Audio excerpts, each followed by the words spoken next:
Welcome to Greasus. Can mass prevail inside of Warhammer 3? Do we have the mass enough to eat everything within the world? So, today what we're going to be doing is we're going to be jumping in with Greasus. I believe that he has had some changes, or ogres in general have had changes. One of the biggest problems that they often had was that their specific unique mechanics of mercenary elements sucked. Hey, Idle, good to see you, buddy. But we're going to be doing a cheeky turn 30 to 40 turn crisis. Legendary very hard on Greasus. Objective here is I'm going to murder and kill Grimgor. So anybody that says they're the biggest at anything, we're going to go and kill. So Grimgor says he's the biggest and the baddest. We're going to murder him first. Grom says he's the biggest and the baddest. Well, he's the biggest and the fattest. We the fattest. We're the ones with mass here. Okay. So let's jump in. You want a trailer for the next DLC? Yeah. The biggest gobbo ever, indeed. GJ, Twitch became sexy again today because you logged in, GJ. That's it. Because you logged into Twitch, that's why. Kugath's the biggest. That is a good point. I'm going to have to go kill Kugath as well. The contracts got a reskin, but are the same as they were. Lots of people hoping to get changes with the DLC. Really? So literally nothing changed, basically. Hey, Leffy, good to see you. Fatboy slump the win. I think Hitbox double, as far as I'm aware, it still has troubles, yes. It still has a wee bit of troubles. Yeah, my beard looking kind of tasty today. What? Low-key. Low-key, no cap on a stack. Them sent no changes. Right, okay. Name the Iron Goods unit. It's all Ogre now. Absolutely. So, one thing to say as well, guys. I'm working on a really exciting video. I'm picking up back where I left off with a really exciting video. And I'm very excited to share it with you guys, because I think you'll enjoy it. Right, so Greasus. Gotta go in with, it's all Ogre now. Oh, hold on, let me put the caps in there.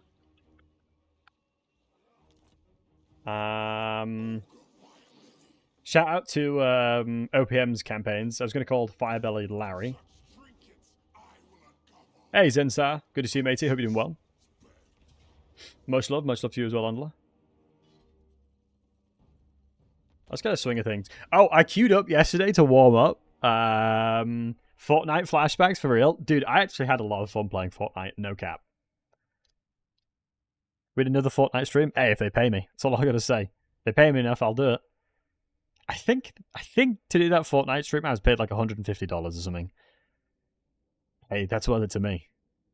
I think it was like 150 or so back in the day. No cap, it's happening. Brain rot inbound. Hey, what can I say? A man's gotta eat. Man do gotta eat. Alright, let's have a look. So the strategy of just having mass on mass, I'm assuming is still a thing. So yeah, like I was saying, I queued up the multiplayer ladder, and I absolutely went on a tear. I was like, I'm going to be so unbelievably washed up that I'm going to lose every fight. I crushed. I absolutely crushed. Like, I don't think I lost a single fight. And I was doing relatively memey builds too. Like, I generally expected to do fairly badly. Oh, it's an AoE, interesting. Like, I was kind of surprised. Who's in combat? Let's give these guys the buffs. Does it apply? No, so it's not persistent. So this buff is not persistent like it is the Reichsfang, or whatever it's called, for Calfranz. Like, a lot of Calfranz's weapon bonuses are persistent. So I'll just continuously applying it around him, but it looks like that one didn't. Right, so yeah, goal here, we're going to eat everybody we can. Anybody that's the biggest, anybody that's the fattest is not allowed to live. So obviously, ogres, we got to go kill them all. Equally, Kugath needs to die. And looks like Greasus is having a relatively easy time hitting, so I'm pretty happy with that. Do you still get more money if you kill the generals? I'm assuming so. Because I remember being that was a really large sticking point where you always wanted to murder the general before the battle over because you got so much more money. Nice. Big. I still haven't played the dwarves even with the new DLC. Jorah, I know you always hated the dwarves, didn't you? You always preferred Kislev and the Empire. So that doesn't surprise me. But then again, you did miss out. They nerfed dwarves quite a lot. Dwarves have been nerfed a pretty sizable amount since their release. So you probably missed out on a lot of power creep there. Chorfs? That's a surprising one because, I mean, then again, Chorf DLC was expensive. Like, what's everyone's thoughts on the DLC positioning price-wise at the moment? Like, are we happy with the prices that they're doing? On the DLC trailer now? Yeah, same. Chorfs are the best? Yeah, I'm a big fan of Chorfs. I think they're not as good as normal dwarves, because I have to say that. And all that. So eat captives, absolutely.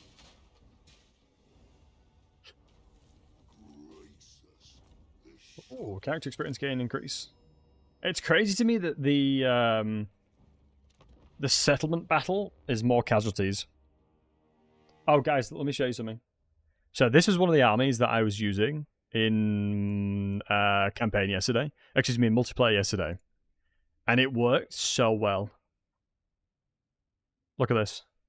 So if you guys ever see this in multiplayer, you're welcome. I took an entire army of cavalry, and it worked so well. I just basically completely surrounded them. Honestly, lads, I'm right back into streaming. Grab paint out. Basically, they had like a really standard deployment of units like this. And all I did was just attack them from literally every single direction with so much cavalry. And it got to the point where I just completely surrounded them and then dropped on AoE buffs and just crushed them. It was crazy. It was so much fun. An entire cavalry army is beautiful.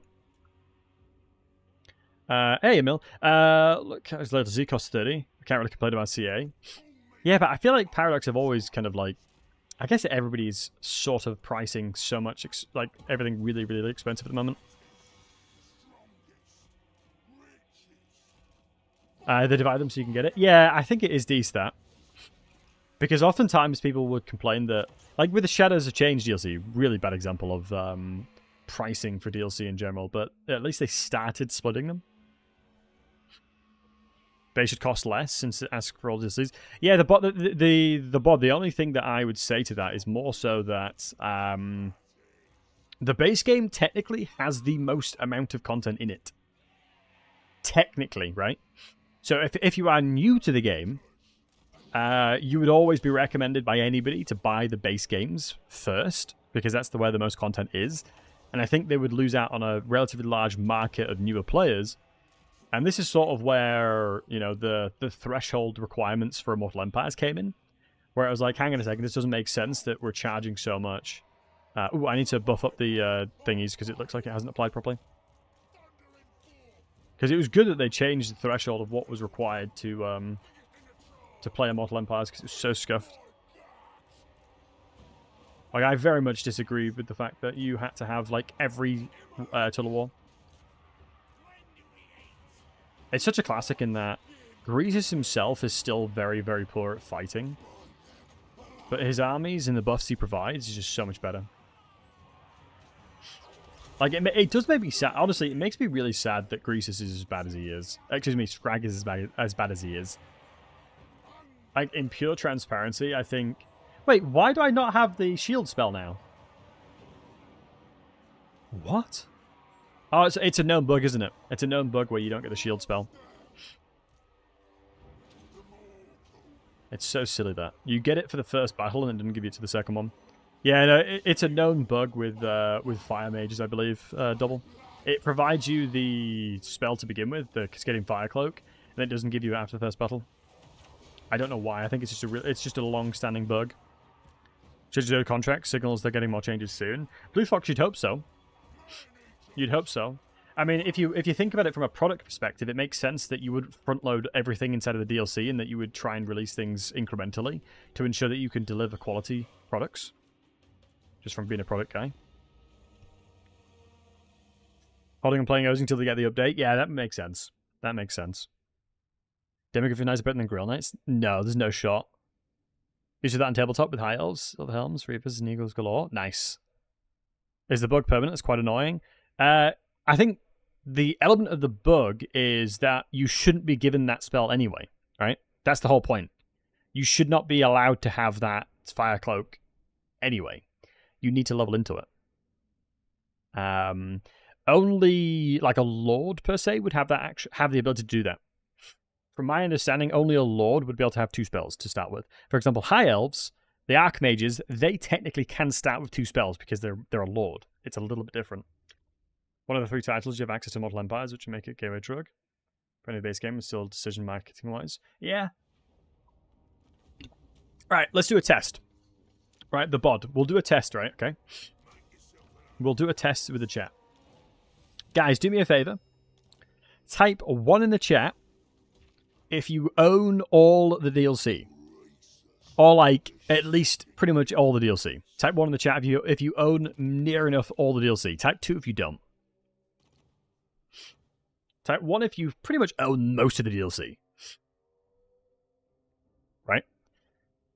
And so that is effectively where, marketing-wise, from a CA perspective, most people own most things, right? Most people own most of it, right? And here's where they have us by the balls a little bit, because they know that, right? And so by reducing the price of things, we will most likely still pay for it. Yeah, Talon. Oh, Talos, good to see you, Bunny. I think that is one of the challenges that they have, right? Although I do think from a business perspective, they are getting better. Or they are being a little bit, I guess, more favorable to the consumer. But the majority of the times, we, as the consumer, will always eat that. You know, eat the differences. And don't own the Beastman DLC, but since I'm Silent Furious, you can play them. Yeah. That I don't blame you. Mate, I'm still, like, tormented from playing Beastman without the DLC, Beastman without the rework. That was straight torture. Oh, research points are plus. That's new. Extra research points beyond. Nice. I like that. I like that. That's a good change. All right. So, guys, do we go straight to? Okay. Here's the question: do we go straight to Kugath? Take out one of the big fat mans in the area. Because, like I said, we're the only biggest and the fattest here. Should we pattern the infamous Noblob again? Guys, should I use the Noblob again? What do you guys think? Only OGs remember that. Only OGs remember me doing Noblobs at the beginning of Warhammer 3. I mean, psychology will actually help. Let's try it. So let's give it a crack. So if you guys are wondering what the Noblob is, effectively it is just a beast mage utilizing a Flock of Doom with a bunch of noblers around him. That is effectively all it is. It's not like big thinking bush. None of that. Yeah, I mean, maybe it is. I mean, I very rarely go this way. Let me just check something. So I think I can't recall if you don't lock in diplomacy with this lad to begin with, it gets a little bit worse. Yeah, we want to make him like us.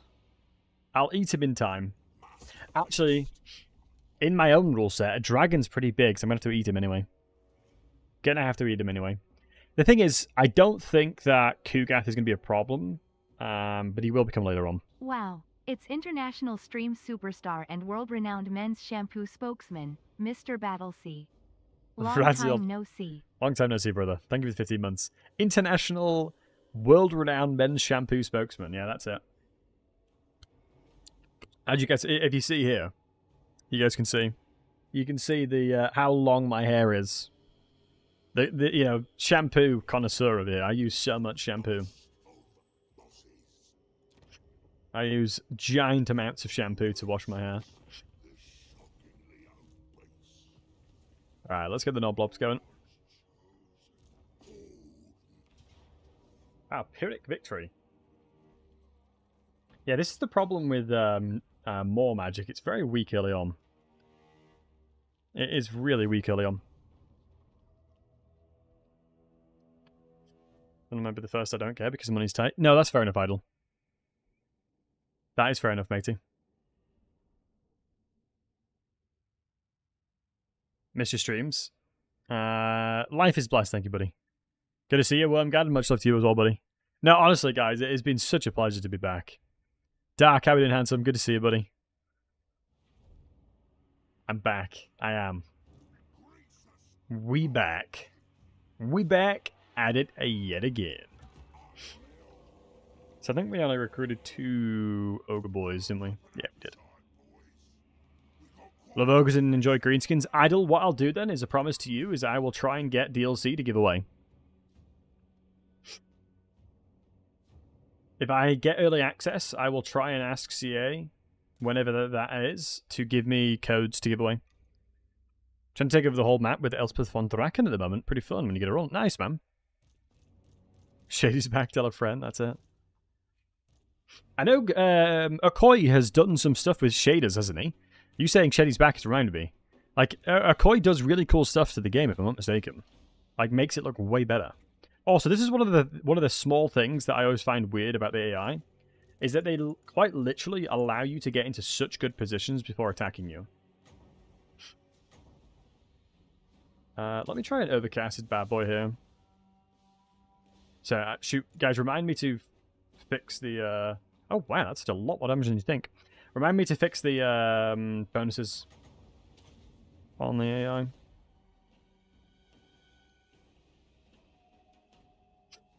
Like, this is a big problem in that I have effectively gotten an incentive. Like, the homing changes on this is so nice. I've effectively gotten so much free damage. The only threat on their army is their lord. And by having elevated shots like this, it does even more damage.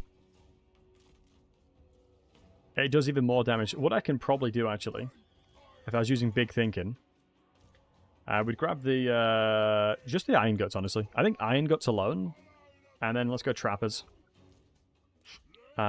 Should most likely sort that situation out. And then we'll grab the rest, lock that formation, start moving forward.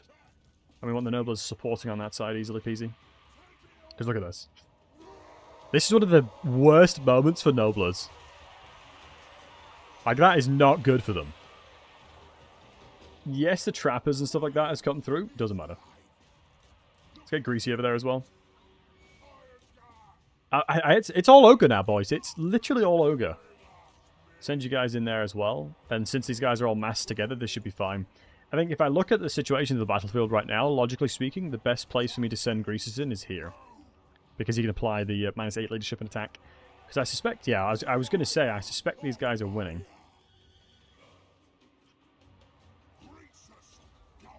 Really tasty reduction now. And yeah, you can see that just the big boys. Oh wow, they're a lot taller. One swing. One swing. Ooh, really nice Sabertusk flank there. I was in cinematic mode too much. But then low-key, they'll probably win in melee, not gonna lie. Low-key, they probably win those. Okay, let's pull you out.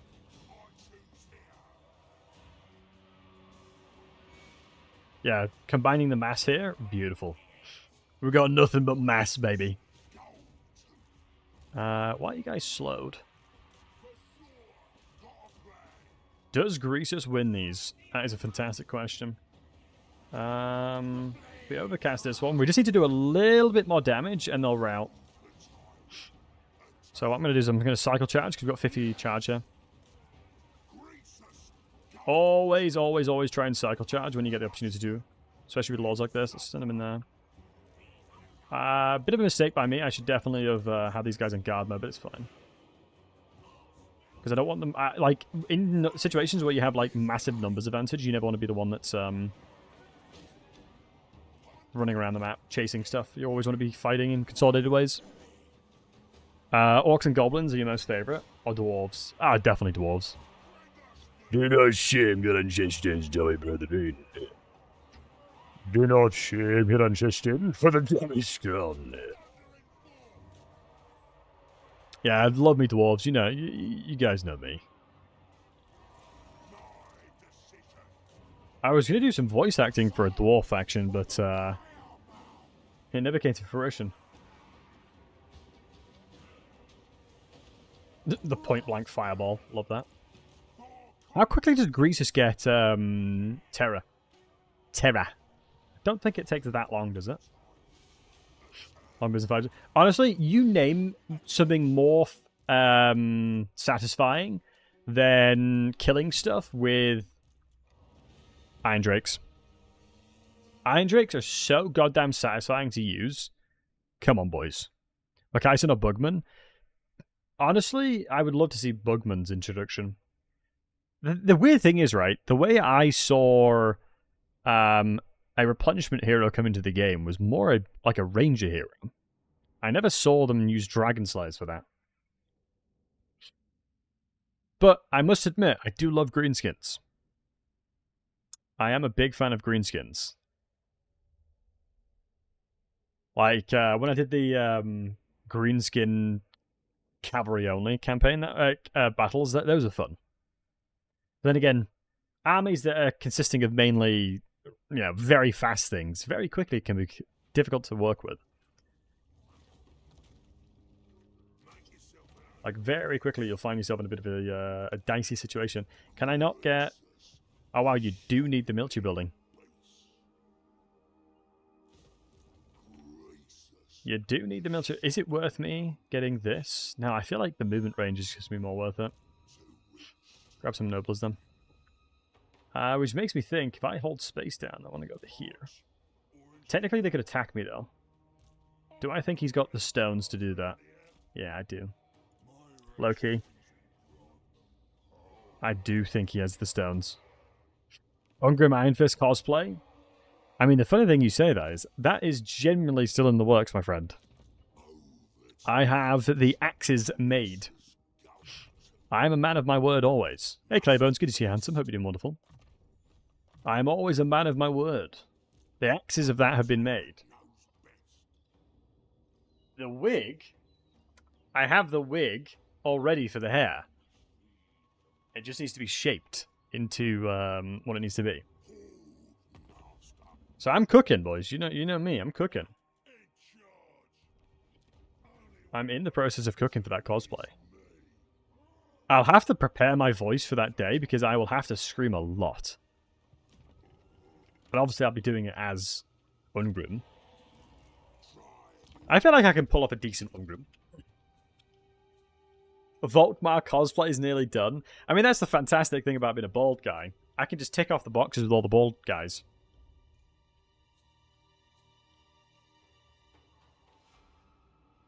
Greenskins is my second favorite race.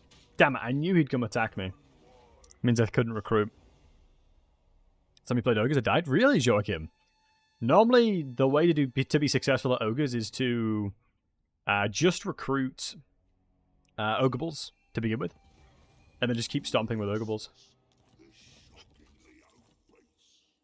Capture a flayed rock. Eliminate the character, Hellman Ghost. Oh, so do I have this currently? I'm assuming I have this currently.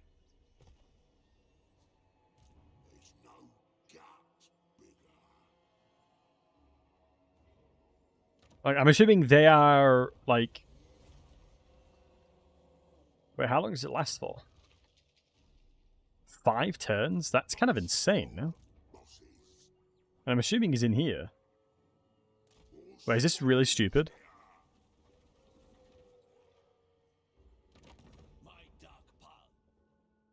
Probably.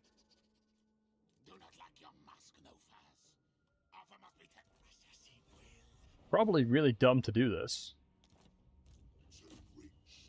But I'm not very smart. Okay.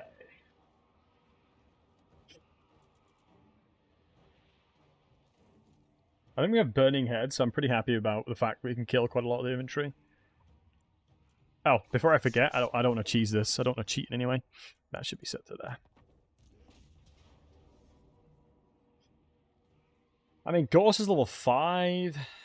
He's got regeneration. I mean, I think if I can cycle charge with the Fire Belly, I think the Fire Belly will just kill him alone.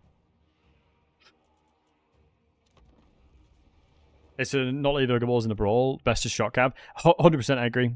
The way I look at Ogre Balls is very similar to Slayers. They are effectively cavalry. It always amuses me when I describe this, like how I describe Ogre Balls and how I describe Slayers as cavalry. People are like, Ogre Balls and Slayers are cavalry? Well, Slayers specifically are cavalry. Dude, you can get a lot of speed on Slayers. Like, Slayers are literally cavalry. And the second you learn to accept that, the happier you'll become. I'm sure of it. Because Slayers are quite literally cavalry. Ideally what I can do is blob them up as much as possible, and I need something to bounce my spells off of.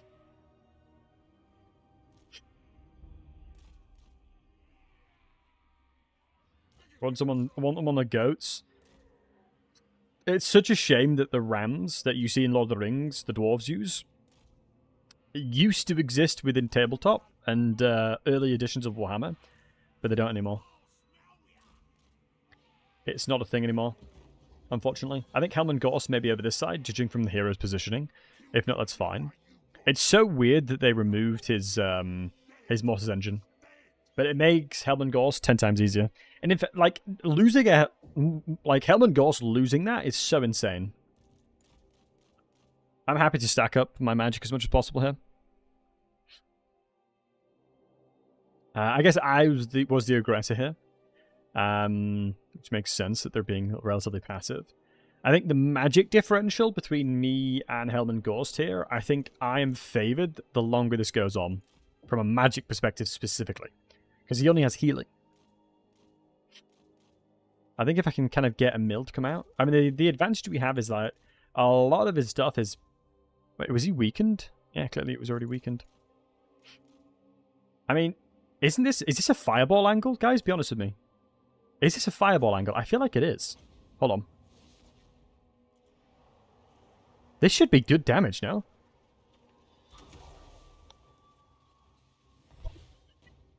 Okay. Send another one of those, won't we? God damn, we'll send another one of those. Yeah, you heal up, bud. Yeah, what's the value on that one? 1.6k damage. It's not bad, that, lads. 9 Winds of Magic. Cast that another, like, 7 times. It's worth it. Although the overcasting is not ideal, though. The overcasting is not ideal. I think I'm going to cast it until they start running towards me. And I think the overcast is important, otherwise it won't do as much damage. Is it... Oh, imagine if I could get him right here. Like, if I could sit right there casting it, that would be so goddamn good. I just don't think I can get elevation. I don't think I can get enough elevation for it to matter. Yeah, here we go. Another heal coming out. That's fine. Shoot, the zombies completely sponged it. That's okay. That's okay. That's okay. Well, let's have a look what they're doing. And then we can start thinking about what we want to do. Black coaches suck, I'm pretty sure. So I'm not worried about that. Helm and Gorse has sponged a bit of healing, which is good to see. So... Okay, so this... We actually gave him 0.001 because a couple of zombies died. Oh, the health bar to see how much regen they have. Yeah. I mean, the wild thing is, that was like a Warhammer 2 thing. Like, we had this information inside of Warhammer 2. Actually, no, we don't. We can see the modifier, but we don't have the percentage of what healing's remaining. Because we used to have that. Like, we don't know what the numbers remaining healing is. Like, I just put in work. I mean, let's be realsies now. Like, if we're all going to be completely honest with ourselves, would you rather have a black coach in your army, or would you rather have a Terrorgeist? Be honest, be honest, be honest. Let's stop the cap here. I don't know why they're sending these bats in. I had no idea you still streamed. Who are you even? Are you a cloud guru? I am so confused. I'm a pigment of your imagination, Borg. That's what I am. I'm merely a figmentation of your imagination. You'd rather have a black coach, really? I think for me, when I do challenges, like when I do stream challenges specifically, I always look for units that require the least amount of attention. Whereas I think black coaches require so much micro that they're just not worth it. Because the second this black coach charges into, let's say, the ogres, the ogre bulls, iron guts, excuse me, the black coach is not going to win it because they have to really, really cycle charge a lot. But thank you for the 27 months, Buzz. Oh, it's nearby ones, really? When each enemy killed nearby. Okay, that's pretty good. Wait, how hard have they been buffed? 40% ward save? Oh my god, they've been buffed a lot. Okay. They have been buffed a lot. Yo, maybe we need to do a campaign with them. They got buffed last patch? Yeah, damn, that's a huge buff. Does it count your own unit losses? Does it count, like, if your units have died nearby as well? They're basically the SFO ones? Right, okay.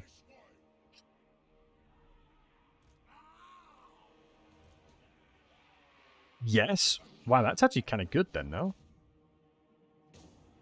Like, low-key, that's kind of good, no? Okay, if I have Firebelly, needs to be in a really good position here. It's so strange that Helmengor just takes ages to get in position.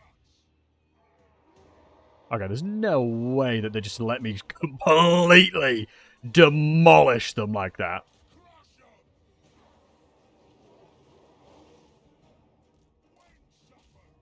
What I can do... Like, no shot this black coach can just sit here doing that. Like, they're crumbling away. No, it doesn't. With each enemy killed. Okay, so it has to be an enemy killed. Roger that one.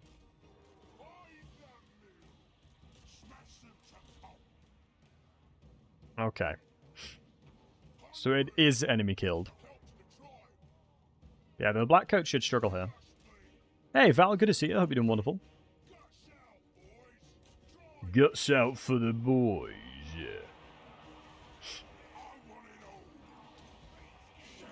Yo, Third Stank is absolutely doing some work.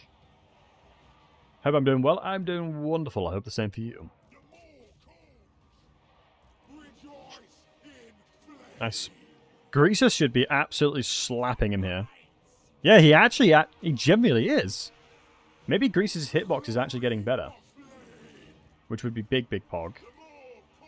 Let's get these in the Crypt Horrors. So here's where the Burning Head comes in. What I'm going to try and do is once I've dealt with the black coach over there, it's already dealt with, should bounce off the wall as well. Fantissimo, fantissimo. That's exactly why I positioned. Ignore this bit. Ignore all that. Ignore all that. Ignore this. Ignore this. Ignore this. We don't take advantage. We don't pay attention to that. So just cut the clip and then just watch the bit where it went through their units. Alright guys, do me a favor and just cut the clip. Just erase that from your mind and just remember that when it went through all their units. That's all you gotta do. Because otherwise it looks as well. It doesn't look as good. Deal? You guys got yourself a deal? If I can sneak through here, I can go kill Helmengor, I think. Oh, Ghosty baby, come in here. Oosh. Yep, Helmengor is doomed now. Beautiful.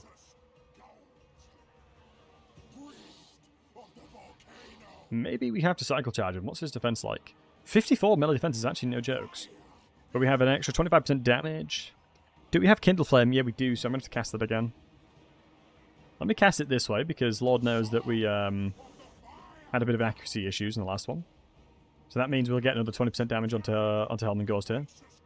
But since it's in isolation, we want to take advantage of it a little bit more. Now that's what they're talking about. Oh, a little bit of curvage. Come on, guys. Blow it that direction. Close.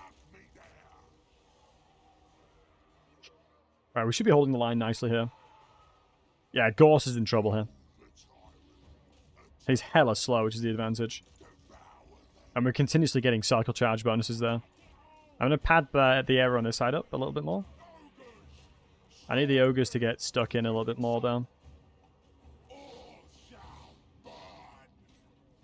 Yeah, there's no chance Helm Gorse gets away with this.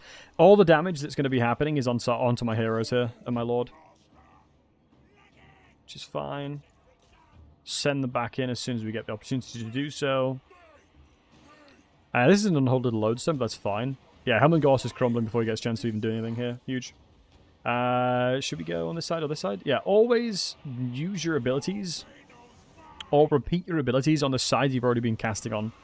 Although technically, yes, I'd get more value from the cast here. You want to finish your dinner, right? I want to finish my dinner a little bit here. Which is the reason I'm casting back over here. Because honestly, I think it's a relatively common mistake that I see quite a lot. Is folks trying to just get nothing, like, as high value from the trades as possible. Without considering the fact that you need to finish units off before you go into anything else. Because it all translates effectively into just being overall better for the battle state. Because anytime you're killing stuff, you're reducing the damage that you're taking too. Beautiful. Yeah, very good. Very happy with the reaction towards the aggression there. Yeah, the Iron Guts did a great job holding up. God, I remember one of the very first streams I did of Warhammer 2. I remember somebody coming into my stream and asking me why he struggles so much with vampires, and he didn't use Winds of Death. And if you guys remember Warhammer 2 vampires, you effectively had, like, if we take back to what made them good, it was skeleton free stacks with a lord just using Winds of Death on units. And this poor guy was not using a single Winds of Death throughout his entire campaign. And it blew my mind. And that's where it kind of hit home. Never assume. Like, that's where, as a streamer, it's always good to never assume how someone plays something. Yeah, like, look at this. This is Pyrrhic. I only lost a third of my... Oh, yeah, like a quarter of my units, and he lost his entire army, and that's Pyrrhic. Also, did that complete my... Oh, it did. It completed this. Nice. So we got camp growth, which will be actually quite huge. But I don't think I'll be able to get away with... I don't think I'll be able to use it too much. I'm going to go with this and this, because we already have 20% movement, so I don't think we need to go any more. Fire Breath is all well and good, but I need Overcasted Burning Head. And we'll go Haunted Forest. We lost too many Noblers. It was quite literally just Noblers that we lost, right? You don't lose Winds of Death too often. In Warhammer 2, Winds of Death is a must. Warhammer 3 now, Winds of Death is not that useful. Winds of Death's potency has reduced significantly. It's gone from being an elite infantry killer to now just a kind of like a meh unit killer. Like, I don't really rate it too much now. Let me get the military building in there. So I guess we're just going to kill Ghost, or can we vassalize him is an interesting question. No, he doesn't even want peace. Wow. Stubborn, stubborn, stubborn, stubborn. Winds of Death does so much damage, but it's not armor piercing, that's the problem, right? If I'm not mistaken, they've completely gutted the armor piercing of it. Because I think, if I'm not mistaken, the armor piercing doesn't change from the Overcast, because it starts off 24, and I think the armor piercing doesn't increase at all. It just adds non-AP damage to it. Which makes it so it'll struggle to kill elite infantry. The good news is, I think if he tries to attack us, we should be fine. Can he reach Grimtop? Oh, if he can reach Grimtop, that'd be a bit sad. But we're dealing with Kugath. Getting rid of this really early on is going to help a lot. I mean, I think just naturally it'll take you a bit of time to get to Greasus anyway, or Grimgore anyway. So we've got one more, which is eliminate the following character. 6.3k is pretty good. Bounty expiring in 20 seconds. I don't think I'll be able to do that anytime soon. I mean, that just seems like no difference to me. Like, you're asking me to go here for 6.3k. I mean, that is completely uprooting everything I'm trying to achieve in the campaign to go and do that bounty, and that just does not seem worth it. I don't know about you guys, but that just doesn't seem worth it. We'll take on the Skaven, unless we want to make the Skaven our friend. We could make it our friend, though. Last time we did him, we got Plague Clock Catapults, which was nice.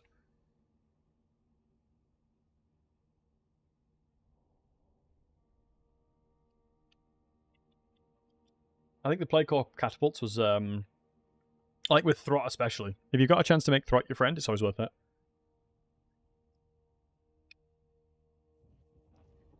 Guys, does anybody know if there's any legendary lords that give you mass for killing them? Do you get mass from it? Occupy this one.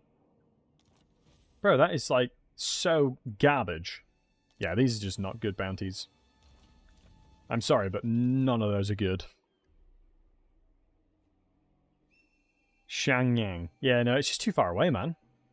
It's just too far away. I think if I move here, I should be able to attack them next turn. Losing 3,000 out of 40,000. Yeah, it's mental, that. I think we take attrition. I mean, I could slap my camp down here. Can I move camps? Guys? Can I move camps? Yay or nay? Can I move camps? Can I, or can you not? You don't see they give mass? That's a shame. I don't think I can move them. No camp movement? That is so silly. Let's chuck a camp down here. Alright guys, do you think the Ogre camp should function effectively similar to that's 3 units, yoink. Camp should function like a Black Ark. Do you guys agree? That they should function effectively similar to a Black Ark, but on land. Because to me, that don't make no damn sense. They should move. Yeah, it confuses me why you can't move them. Do we need monies? I think eventually we'll probably plateau at what we can do because of that. Yeah. We need tier 3 here.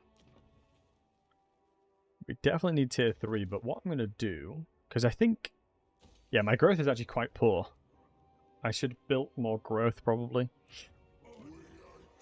Once I get Moorgate, I think a province effect will come into play. But yeah, this is just not ideal. None of these are good. If I was going that way, it'd be nice, but maybe the secondary army I'm making here could do that. Maybe that would be okay. And yeah, I have 20% additional movement, so I should be okay. If I'm not mistaken, each Nobler is consuming 1 meat, so it might be worth just getting rid of them soon. It's a shame that Noblers are so unbelievably untasty, which is the reason why they're not eaten by ogres. It's because they taste like absolute trash. Like, imagine like how insecure you'd be as a Nobler. Like, the only reason you're not being eaten is because you taste like ass. I don't know how I'd feel about that. It's like, I'm tasty. But it's also a weird thing is, when they have, like, bites in their ear, it's like jewelry to Noblers, almost. Like, if an ogre's bit in their ear, it's almost like a status symbol. Triple to be moved, if you could only do it for 30 turns. Yeah. Oh, wow. He's attacking the camp, which means he can win before I can get even there. That's really annoying, he's attacking the camp. Because that, out of all of the targets, is the smartest to attack. And the reason I say that is because I won't be able to physically get inside of this camp fast enough to defend it. And thank you, Idol. Let me save it to see if I can prove my point. But this right here is one of the best examples of like frustrating gameplay. Like here will probably be a really good example of frustrating gameplay.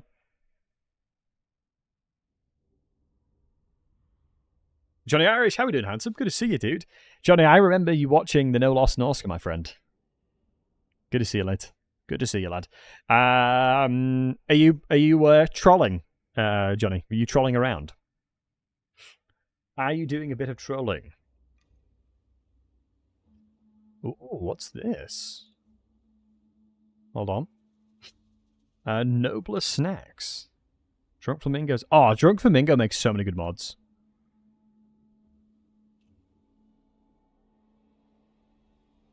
Ah, nice. Convert them into meat. Yo, hats off to Drunk Flamingo. That dude's the goat. Like, he makes so many good mods. I really like him as a modder.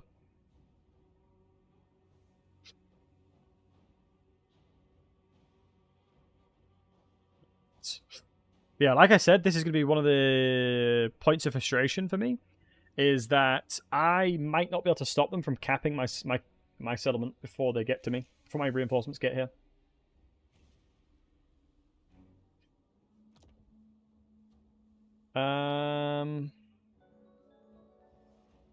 Yo, Kelly, good to see you, handsome. Hope you're doing wonderful. Good to see you again. Good to see you as well, my friend. Hope you're doing wonderful. I think this is probably the best tower option. I mean, my units are going to be really quick to get into here. I just don't know if I can stop them from coming in and capping things faster than me. Is my only worry. Grandma's one of doing Ogres. Yeah, I do think meat supplies becomes diminished pretty quick. I see it's weird mechanic, and it is clear in violations. Definition of camp. Yeah, I guess. It's definitely not ideal. So we can still build. Yeah, we can. Ooh, a barricade here would have been the smartest option for me. I have actually trolled myself. Okay, he's capping that over there. I actually might be able to get my units in time.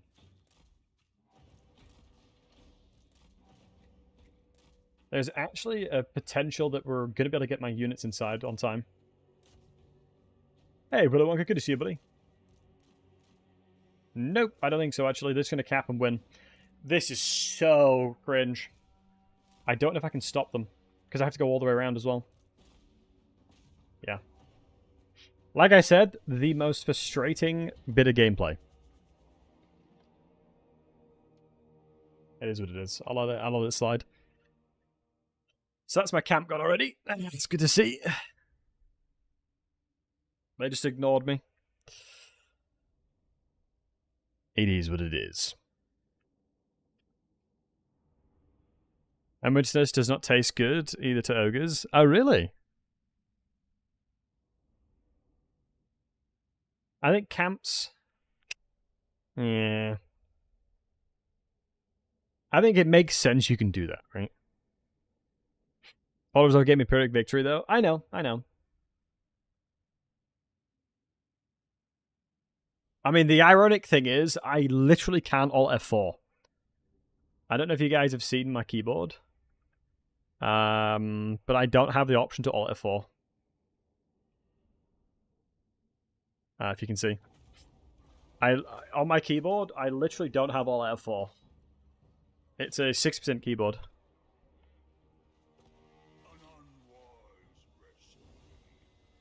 And that also means I won't be able to recruit the dudes. Alt tab and close in stream in Steam. Nah, it's not that deep. I don't mind. It's okay losing the camp. It just means that I can deploy to the camp because it's based. Wow, they put a camp here themselves. Okay, I'm actually screwed.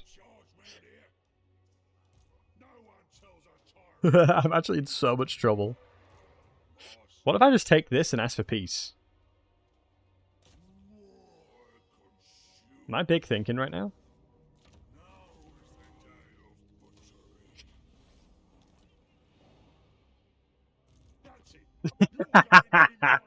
Yeah, they wouldn't peace. Yeah, they're annoyed. They're annoyed. They're annoyed. They're annoyed. Yeah, it makes sense. Yeah, the AI actually played smart there. They really did. Poison will be useful. I don't have any units I can instantly recruit. So defending the Great Hall of Greases, I think I could be... I should be able to defend that. I should be able to defend that. This is taking out Helman Gorse, which is huge.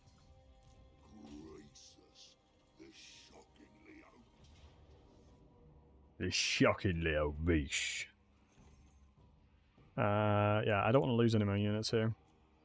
All of their units are really easy to roll over. I mean... And Bowl Lickinator, well done, lad. We took a tower as chores from 3,000 orcs with a staff of hobgoblins. Now that, my friend, is a good feeling. Especially because hobgoblins in the hierarchy of chorfs are higher. It goes like chorfs, hobgoblins, and then it would go greenskins in like the hierarchy. If you were pulling rank on them. Effectively, hobgoblins are there to keep them in line.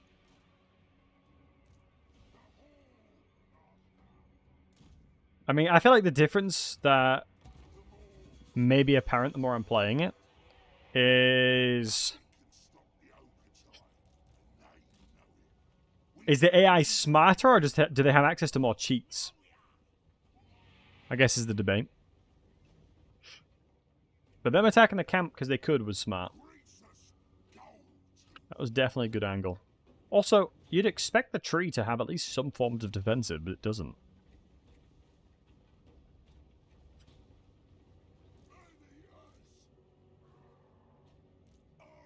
Just more cheats? Yeah. I sort of expected as much. I mean, for me, the AI doesn't seem like... no, I guess attacking the thing is... attacking the camp does make sense. Right, so... Is it worth going for an Overcast's Burning Head?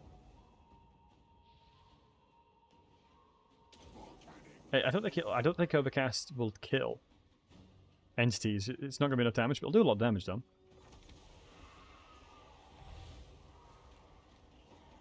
Right, it was enough to kill entities. Oh, that's tasty, man. Oh my god! It just smoked 2 of them. It must have double applied to units, because technically that's not enough damage. 20 overcasted. Yeah, 30 damage per second. It must have applied multiple times.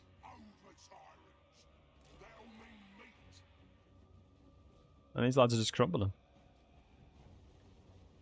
Do you not have regeneration? I thought the normal necromancers had regeneration. Okay. We just gave him 42% intensity with that. They've been hit... Ah, so this is smart. So, Invocation of Nehek, if I'm not mistaken, they can use it on someone that is losing leadership. Is that correct, guys? Keep me honest here, boys. Is that right? I don't think you can cast it on things that are... Leadership is higher than broken, yeah. If your leadership is broken, you can't heal stuff.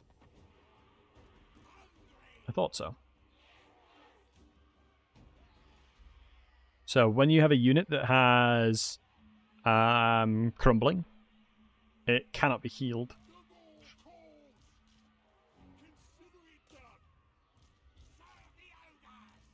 I think we can just take the fight as long as I effectively maintain their line. So it's a really long line from a burning head. We should be fine.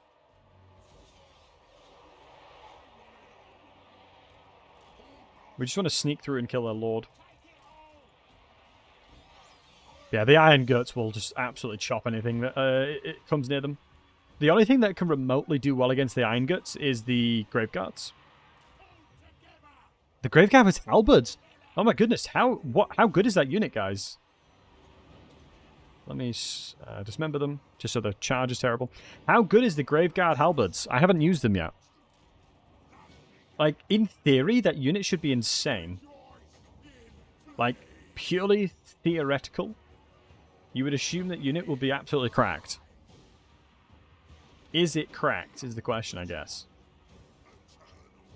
Nice, really nice cast, actually. Evaded a lot of my own units.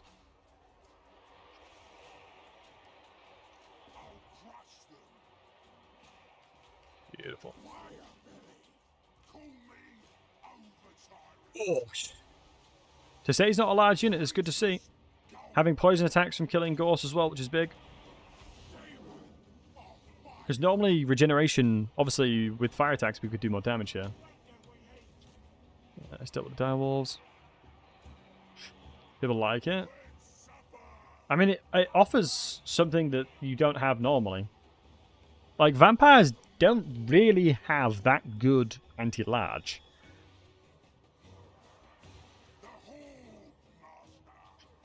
Also, how is Vlad and Malus feeling ever since their nerfs, guys? Have any of you guys been playing too many of his campaigns? Because I mean, a lot of that. I mean, those guys were kind of like butchered a little bit, low key. But I'd be intrigued to know how significant of an impact that was. I'm going to cast this through them. Now they have the Halberds the way. Ronnie, how are we doing, handsome? Good to see you, lad. Zobbix, good to see you. Had someone tell me Shorfs and Cathay mix well. And you can have blunderbusters in the front line with down here gullers as a back line, 100% fire rate. You can try it out. I mean, that does sound good. Although, I would imagine... I mean, this sounds sacrilege, but I would imagine Dwarf and Chorf's roster would work very well together. I know it sounds sacrilege and that you would never see that, but the hybrid of them, having Chorf, Monsters of Inventory, and Cavalry, combined with the backline units of the Dwarves. It sounds weird, but I honestly rate Dwarven Artillery better than Chaos Dwarf Artillery. They nerfed Chorfs too much. Because they were very dominant in multiplayer for a long time. Like, Chorfs was so good with their artillery for so long that they had to reduce their potency. Like mortars, like the mortars are really garbage now. Hey, Fishing Hat, good to see you, handsome. Good to see you, bud.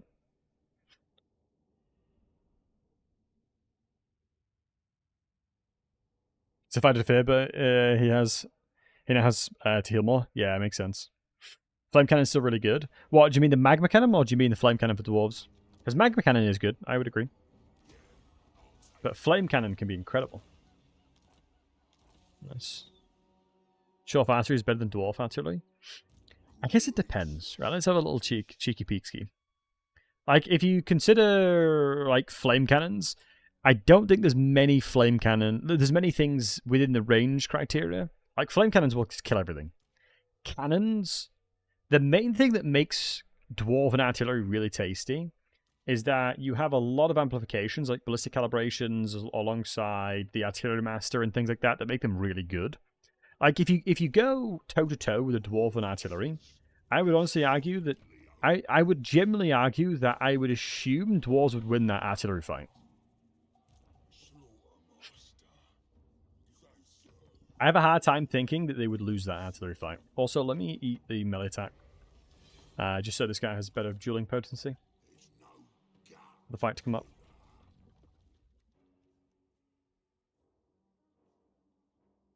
We're going to go with Route Marcher because I want to make sure that I'm moving as fast as possible. Did nerf the low-tier Dwarven Artillery recently? Did they? Then maybe it's not as one-sided as it used to be then.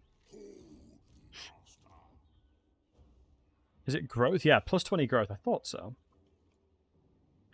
Grimtop Moorgate. We'll delete the Moorgate building. You get some really, really nice... Wow, global recruitment duration -1 faction-wide. This is an insane province. Because you get the tons of money in the trade income. And then you get the additional global recruitment stuff. Is that one of the best provinces in the game?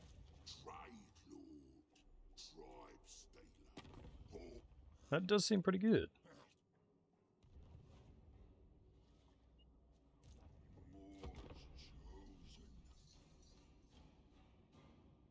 That does seem pretty damn good. Dwarven Arty is weak versus Cavalry. Yeah, but then again, you have obviously Slayers to protect a lot of your stuff. Okay, so they did actually come and attack it, which is good for me. Because this should be more than winnable. And I'll show you why. Introducing the Noblob. And Idle, wonderful to see you, my friend. Take care of yourself, buddy, and have a fantastic rest of your Sunday. Appreciate you hanging out and being here. Tier 5 in every region. That garrison gives strength rating. It's good mechanic, but slow, kind of slow loading the campaign. Makes sense, one pickaxe. Good to see you, buddy.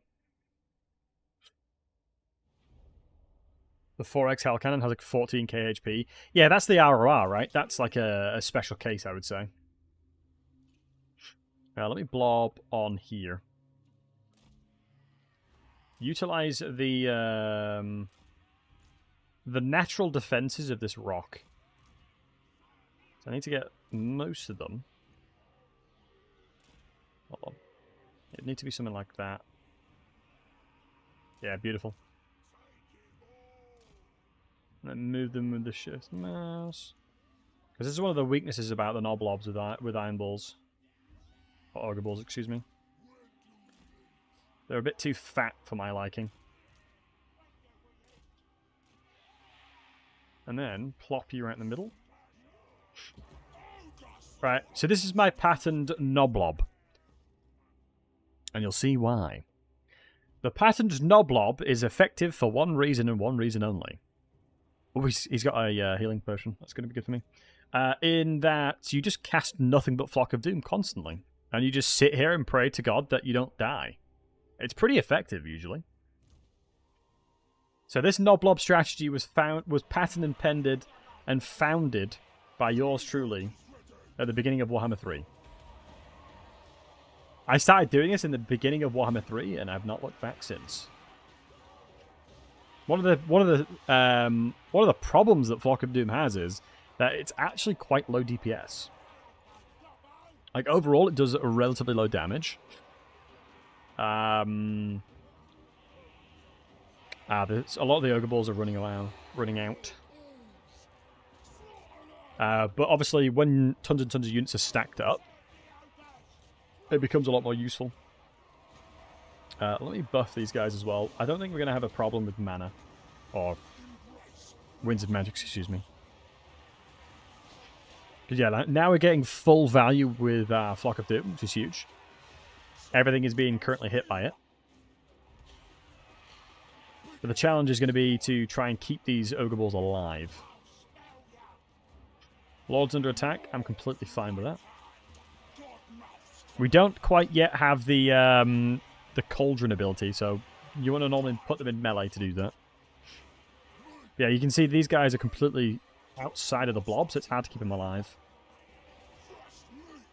But we should get full flock value here again. Beautiful. Bloody hell. Tag went a bit ham there. We do have the plus 10 melee attack. I don't know if the units get applied by that. Yeah, no, none of these are getting the plus 10. It's only his army, it looks like. Oh, there's a Noblob. Is it 2020 again? It certainly is. Castle Rocks, good to see you, buddy. Ghost would be proud of this tactic. True. I have to be a little bit careful because my nobles aren't actually protecting the Ogre Balls, which is what they should be doing. But you can see, like, it gets to the point where Flock of Doom strategy becomes very, very potent. Right now, it's only okay because they're still high HP, but Flock of Doom will very, very rapidly start killing entities soon. Nice. With their Lord moving in like that, I can take advantage of it.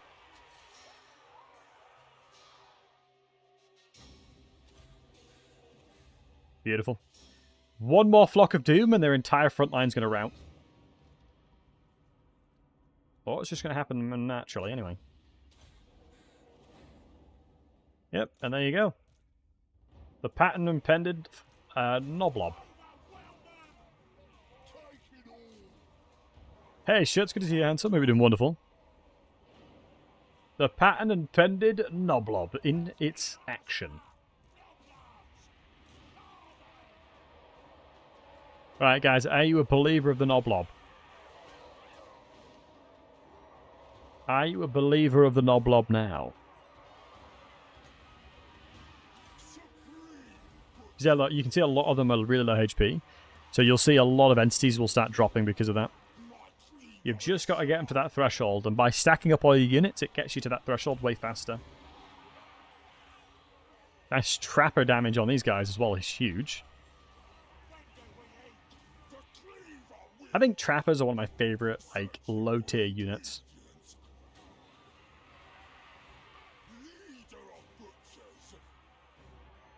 All I got to make sure to do now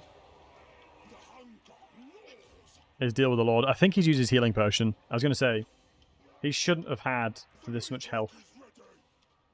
I think the units in question are going to rout very rapidly, so all I've got to make sure to do now is just buff my Lord up.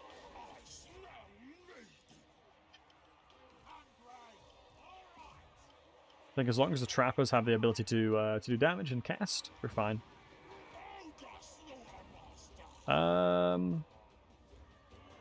Let me click it onto you to follow you. Because I think that in itself is worth its weight in gold. And then now, we can start focusing on blobbing up the general. As you can see. I gotta be a little bit careful, because obviously their Lord is a melee specialist. Whereas mine's a caster. Hey, Stefano, good to see you, buddy.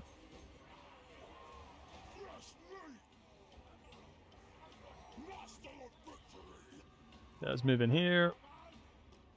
They have fully routed. I'm struggling to get towards that general at the moment. I wonder if it's a case of just chucking some daggers on him.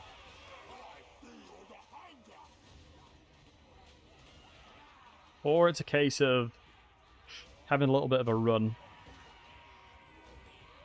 Because I honestly think that if I hit their general like 2 or 3 times, or maybe even, like, if I hit the general a couple times with my Lord, it's GG. Let me get these guys out of the way.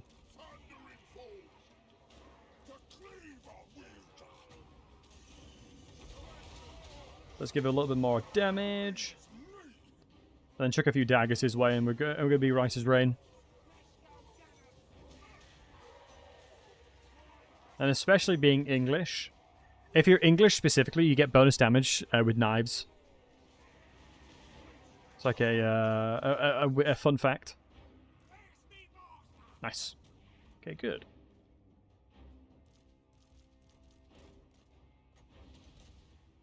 Let's slow him down and beat him up. Actually, probably better off just killing a little bit. Like, if I can get him really low HP, Almost it's probably the better. answer to life, universe, and everything. Yo, Sarek, thank you for the 41 months, but appreciate you. Hope you're doing wonderful, my friend. Let's beat him up a little bit here. If I can get him, like, super duper low HP, it's probably better, because then they won't replenish him. Or replace him, excuse me. So I don't want to deal with a really high health Lord for the next fight.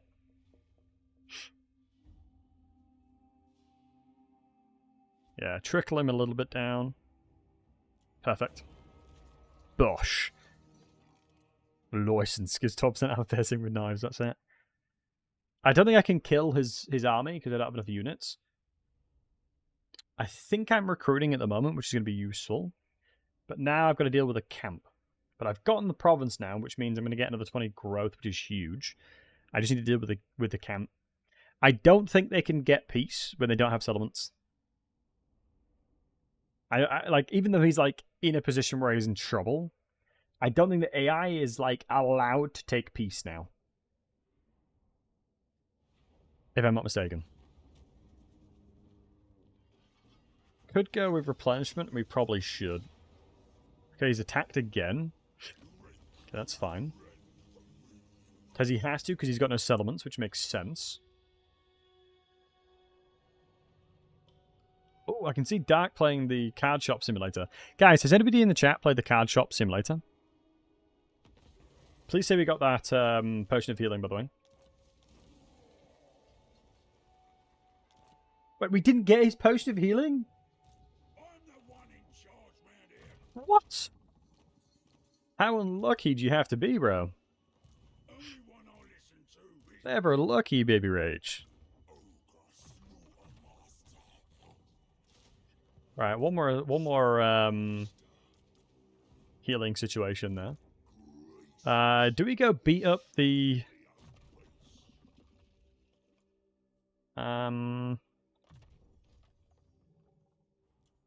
getting snacks is going to be nice, though. Do we beat the Skaven up or become friends with him, guys? I think Overtolerant is just so good.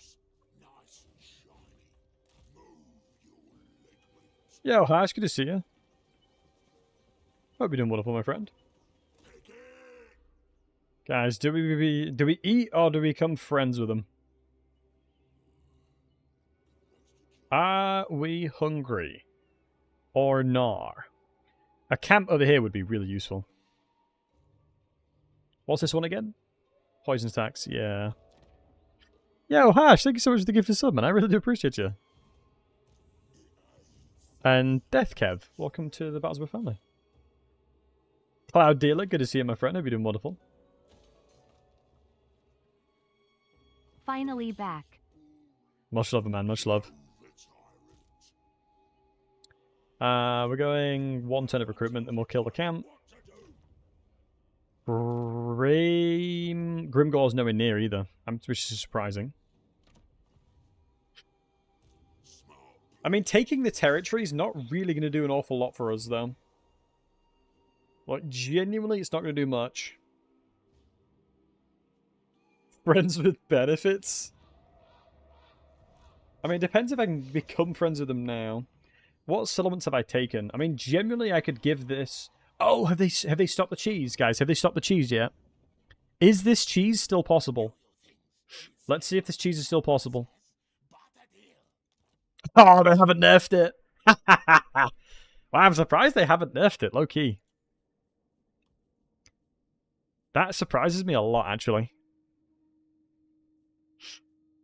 Like, of all things to nerf, they haven't nerfed this, which is crazy.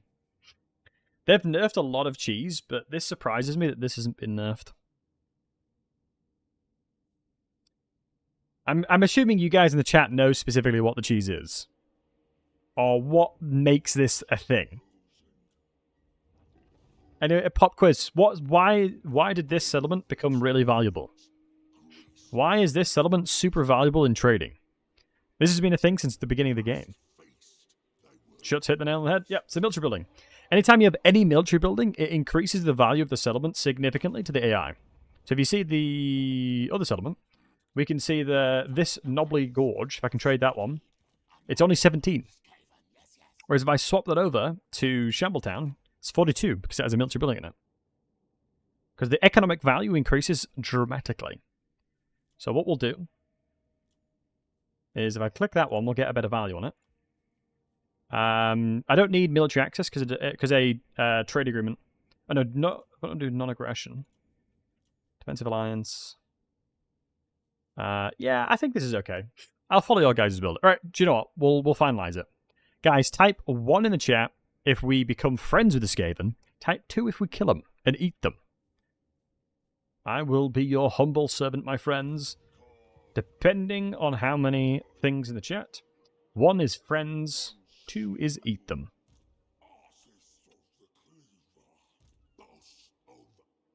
Is it because if I take the settlements, so it seems Twitch wants to murder and YouTube wants to be friends. That's quite actually, that's the duality of the platforms, eh? Hold on, guys. My dog wants to say hello. Hello, baby. Did you guys miss this one? Did you guys miss the pupper? She missed you guys. Okay, Frey, can you say hi to them? Here's the microphone. Say hi. Frey, what's that? What's that? Frey, what's that? What's this? What's that? What's that? Nah, she, I think she gave it a little sniff. She sniffed the webcam a little bit there. She sniffed it a little bit. But it looks like it's fairly even. It's fairly even. So, we're going to murder them. We've decided we're going to murder them. Wait, we aborted all those contracts. I wonder why. Gutrug the Great Guffer. Puppa means boobs in your language? Wait, where are you from, Razil? Hey, Espen, good to see you, handsome. Long time no see, HMTGHI. Long time no see as well, buddy. Hope you're doing well. Hope you're doing wonderful, buddy. Yeah, we'll do one turn. A Springer Spaniel and Labrador Cross over Christmas. Oh, really? Wow, Haxel. Sounds like a hella cool breed mix. Norway? I thought you were Norwegian.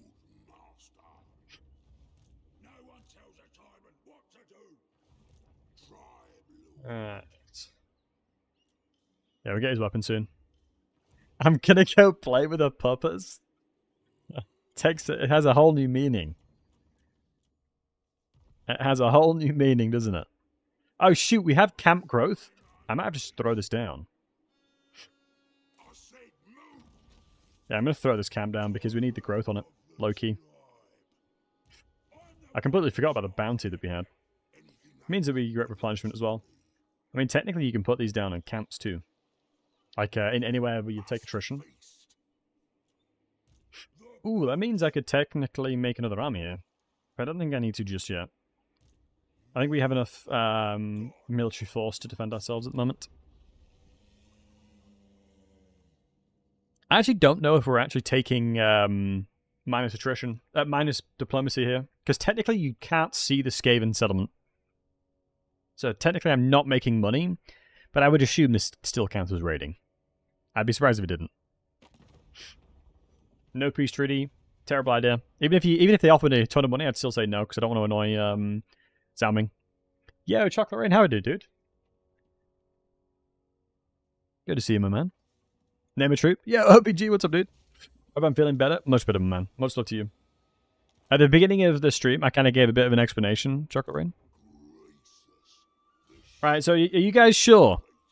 Have we concluded that we're going to be doing... We're going to be murdering them? Did we conclude that we're going to be good? As it seems we are. But you can't siege a camp? I thought you could.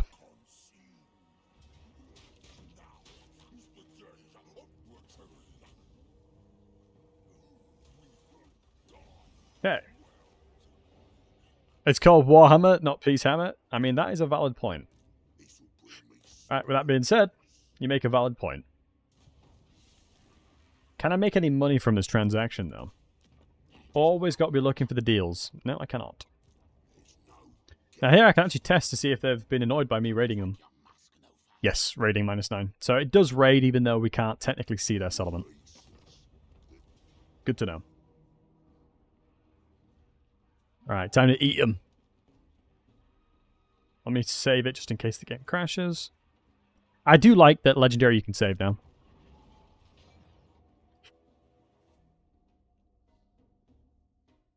And yeah, much love, Harsh. Thank you again for the gifted.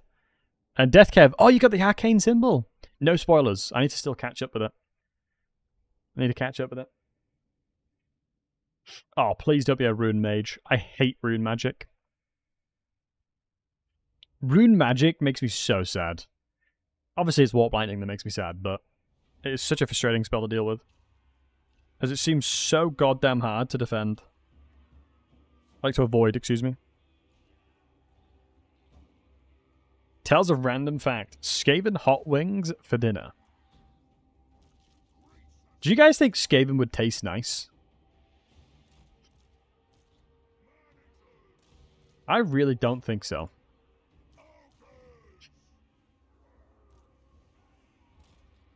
Like, you'd assume it'd be a similar vibe to, like, Noblers.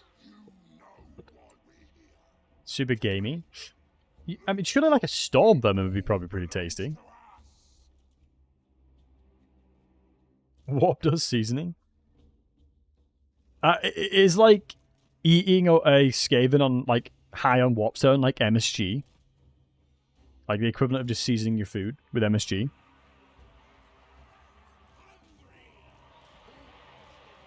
Stop them firing, no need to. That's what to do with count them as seasoning. Valid.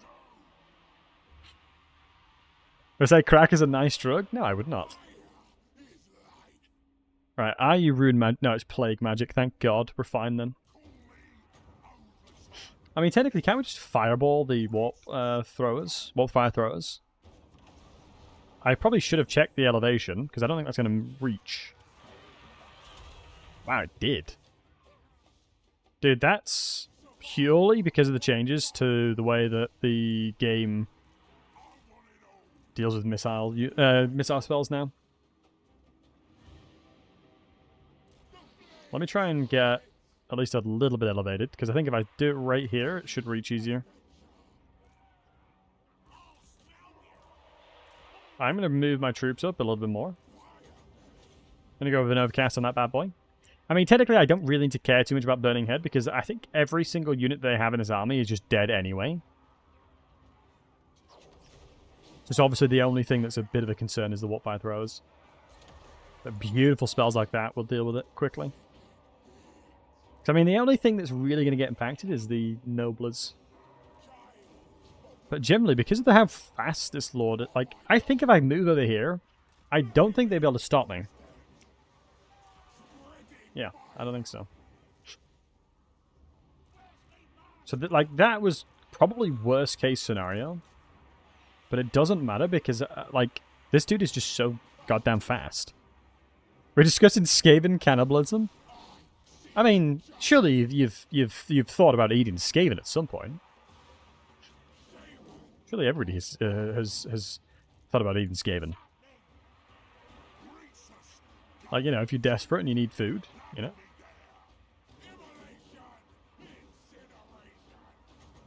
I mean, this sounds really silly to do, but I think I'm not terribly concerned about burning heading through my entire army.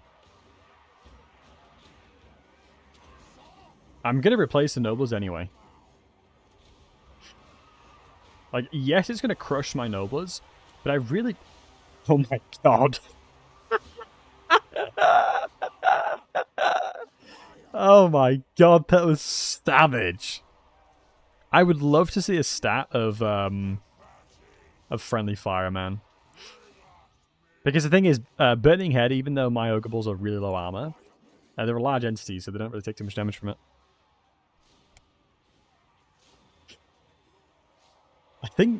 I generally think I killed far more of my own units than the enemies thus far.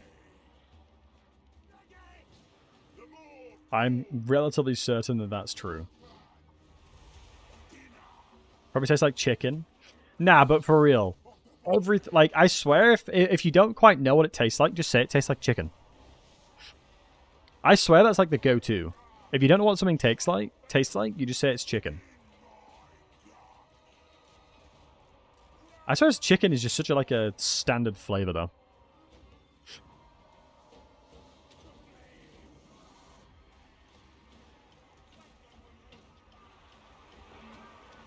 Like, it's just like a default meaty taste.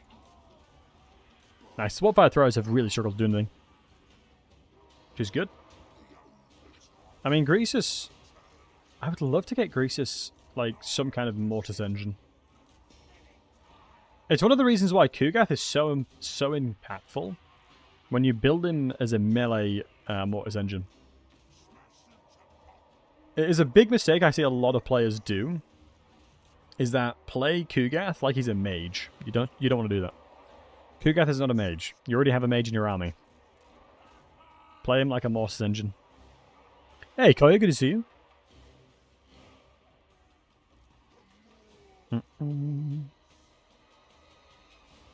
That's right, a fun fact. Oof. Hold on.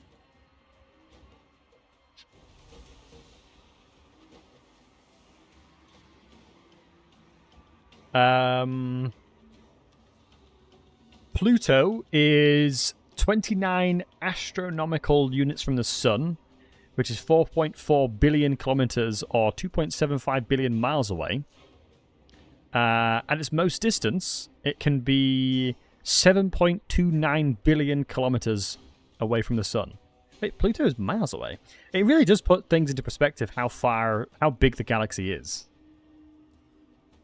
Or how big the Earth/world is in general.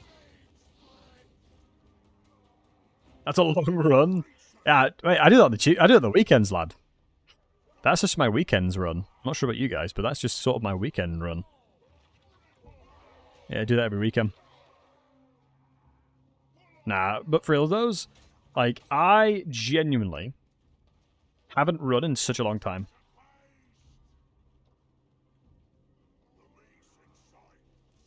What's that running at? Hold on. I could have been more prepared for this. Is it like Strava? Yeah, it's on my Strava, man. It's on my Strava. I recorded that on my Strava, you see, on the app.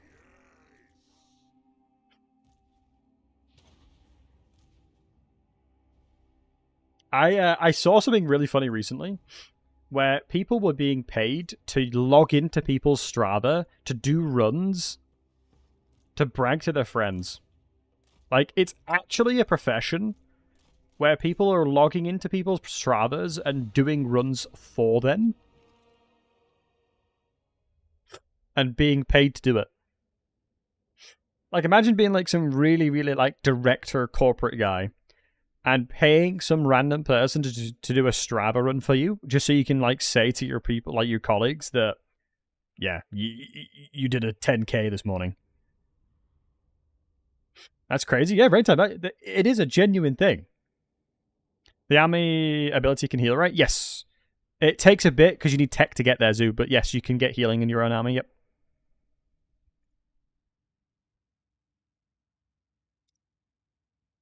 People have been paid to be grinding all day. Yeah, Koya, that doesn't surprise me at all. Like, MMOs have always had that niche. Like, for example, RuneScape Gold, like, for a long... Like, Venezuelans, it was like, from a money perspective, it was way more effective for them to grind RuneScape all day than actually get a normal job. Which in some ways I think is... it's dope, but at the same time, sad, you know?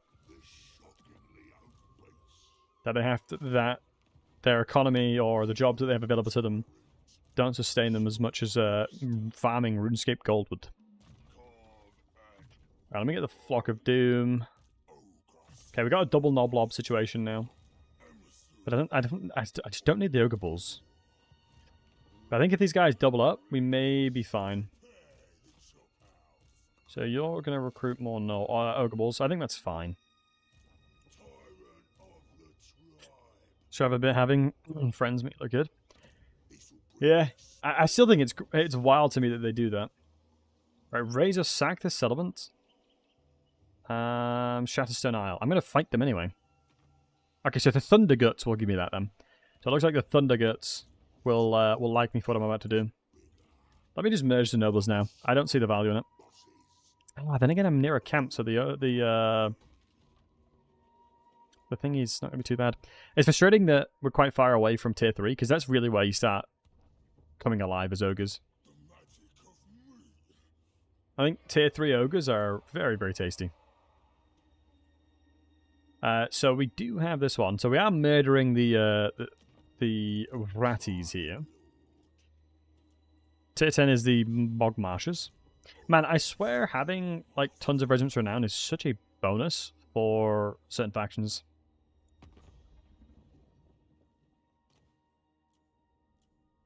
I mean, we could be friendly to the Thunderguts here, but eh. I mean, if I could confederate them, I think I'd be more inclined to do so. Are ogres fun is a good question. I would say ogres are not your traditional campaign experience. Is probably the easiest way to describe them. Let me check if I'm exporting 100%. Exporting 60%, 60%, and 60%. We need another trade agreement. So maybe Thunderguts will become my friends then. Also lost your loyalist. I think that probably would make no sense. I think the DLC will be out by Christmas. I mean, logically, from a business perspective, you would probably assume so, because then they can cash in a lot of the DLC sales around a lot of the Christmas deals that they do. But I am looking forward to it.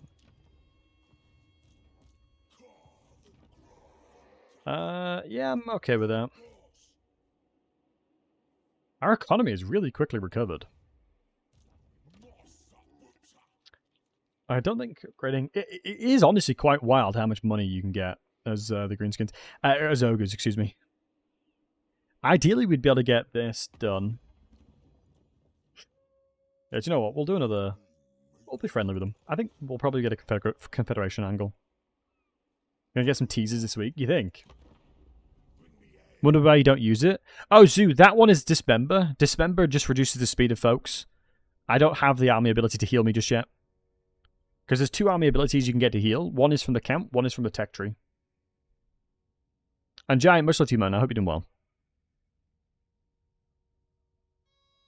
Eat more Nurgle boys and eventually you'll be greenskin too. Does Greaser still fight really badly? I would say yes, but it's definitely better. It feels a little bit better. So if I'm not mistaken, the tech tree in question... I go heal. If it comes up. No, it doesn't. Army ability? Yeah, Butcher. You have to get to Ogre Throng. You gotta get over here to get the Butcher ability. So they make it so, what, turn 20 you get access to it? I guess it makes sense. But in the camp specifically, you can get Gluttony as well. So Gluttony is another way to heal. So you can actually get a ton of healing as Ogres. Nice. Ogre Tyrant right before this battle is really nice. Alongside Flamestorm, that goes really hard. Dude, I love the additional movement speed. Ooh, if I can attack you, can I attack you? Oh my god, I almost trolled that. I almost trolled that. Oh, it's a normal fight. Wait, Ogres, this is not... my lord. Yo, Cody, thanks for the prime, man. I appreciate you, buddy. Wait, this is not a settlement battle? Why is this not a capital? Look, this doesn't look like a... Yeah, this is a normal land battle. WTF? I was like, I'm going to have to attack the guy on the outside to bring them out. I mean, there's a lot of units here. Yeah, Dismember's just acceleration reductions and speed and stuff. This should be fine. How many summons you got? Only 2. And Dag, thanks for the resub, man. I appreciate you, buddy. BTLC Elu. I love my emotes on Twitch.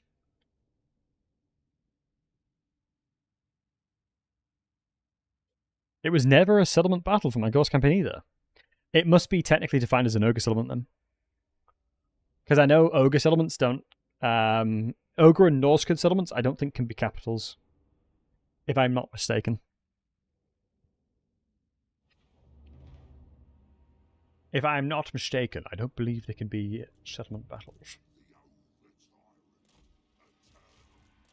Now, one thing I'm actually quite interested to know about is if this mortar defines either Greasus or Thirchstank as a monstrous inventory / unit. Because if it does, they'll shoot him. So this is how the AI functions. Okay, he does count as it. So if something is defined monstrous, their artillery will shoot at it. So fun fact.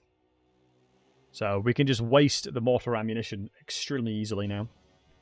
It's the ironic thing is, do you know why this is implemented, guys? Take a guess. Take a guess why this was implemented for the mortars and artillery to shoot monstrous specific things only. Does anybody know? Does anybody know the reason? Does anybody know the reason? Put your hand up if you know the reason. Specifically why they made it so only things like that will shoot monstrous things. There's one very, very, very specific reason as to why that. Ooh, the fact that the poison wind is actually coming through is kind of sketchy. These Eshin Triads need to run away. I think if I do this, we should be aight.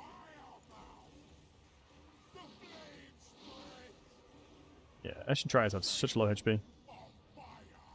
To avoid friendly fire, stop Battlesey cheese, slow monsters, high value.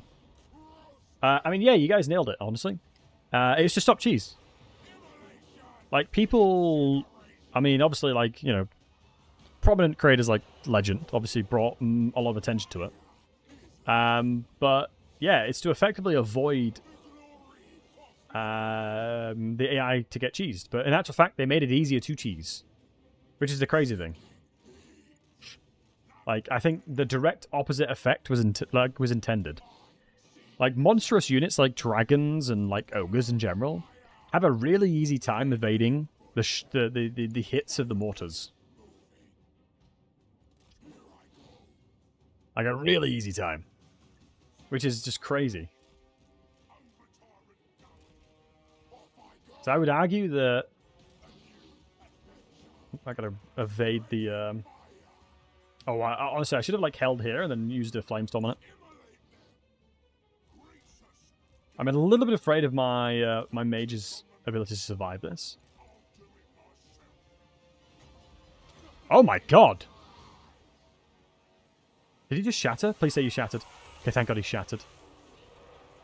At least he got his cast off. Dude, that was terrifying.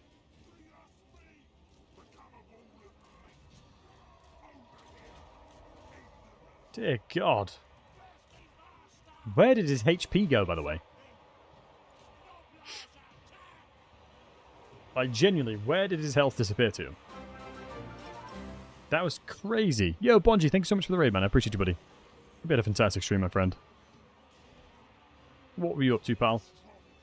Were you doing any kind of historical thing? I'm doing well, Bonji. How are you, bud? As if you don't know the wonderful Bonji, he is quite the historian. He knows a lot about history. Are you Sengoku Dynasty? I don't think I've ever had the pleasure of playing that game. How was it? And Scott, much love to you, bud. Historical simulator? I knew it. I knew it'd be something history related, my man. Alright, Bonji, what's a fun fact within the feudal Japan era? What is an interesting fun fact around that time period? I gotta be really careful because the assassins are doing so much damage to Greases. I'm slightly nervous with how many units are still alive. This could be an L, boys. Without my mage, this very well could be an L. Let me go deal with the mortars with these guys. Now I have the chance to. One of my favorite time periods is, honestly, wow, I am taking so much damage. I don't know how. Is it these assassins? Like, Grease is just losing so much HP. Oh, it's this guy. His ranged ammunition is doing so much damage to Greasus. Yeah, we may struggle here, lads. I think we bit off a little bit more than we can chew. Wait, who's the person shooting over there? Is it slingers? It could be the slingers as well. Nice, at least we're murdering these guys. Yeah, a little bit more than we could chew here. That's okay. I think once we get my mage back, we could probably cheese the fight a little bit better. Try and kill more of these mortars. If we dismember them, we should be able to chase them down. Samurais were not anti-gun. They use them and train them in their use. Ah. Yeah, because a lot of TV representation is they always, like, never really show them utilizing guns. If I'm not mistaken, it was the Portuguese that brought a lot of gunpowder towards Japan. Because I think, from my memory, obviously there was a massive Spanish influence with religion and things like that. And Japan was very much sheltered from a lot of stuff within the world. And it was only really when the English came around and started teaching them things about how insanely sheltered they were from a lot of like the world's information. Throwing stars are a samurai weapon and a ninja weapon. Yeah, it's a scathing weapon as well, it seems. I bought some good advice for Trazowith. I like him a lot, and I'm quite good with him, but I find it hard to sit back and enjoy the campaign with how many legendary lands he has to deal with. Judea, interesting question. I actually, fun fact, one of the campaigns I did recently. Ooh, I'm going to get ambushed and just slaughtered here, aren't I? Damn it, the mortars survived. This might be a very tricky... Alright, I have a little bit of... I've got something to decide here. We do have RRR we can chuck in now. Am I in the camp's influence? I am, which means we're replenishing. I think if I force march, I'm basically guaranteeing being ambushed. The terrain here, let's have a look, is a 50%, so they're going to have like a 35% chance to ambush me. So I think from an ambush perspective, it's pretty likely that they'll ambush me. But a lot of my units are still relatively healthy, which is a blessing. Oh, the Dutch traded with them at some point? Yeah. The Americans and Portuguese was the first to trade with Japan. There's a backlash and the Europeans were turfed out. Americans then forced the Japanese market open for trade, yeah. I mean, because Japan had so much, like, luxury resources for so long. And Chocolate Rain, sorry, what are you trying to link, bud? I think most links are disabled, just naturally. But GDR, sorry, let me go back to it. Drazowith is a campaign that I'm doing a no-loss. This is Total War campaigners. Like, generally... Hold on, let me check something. It's such a weird feeling. Like, I almost feel like I'm selling out by showing this.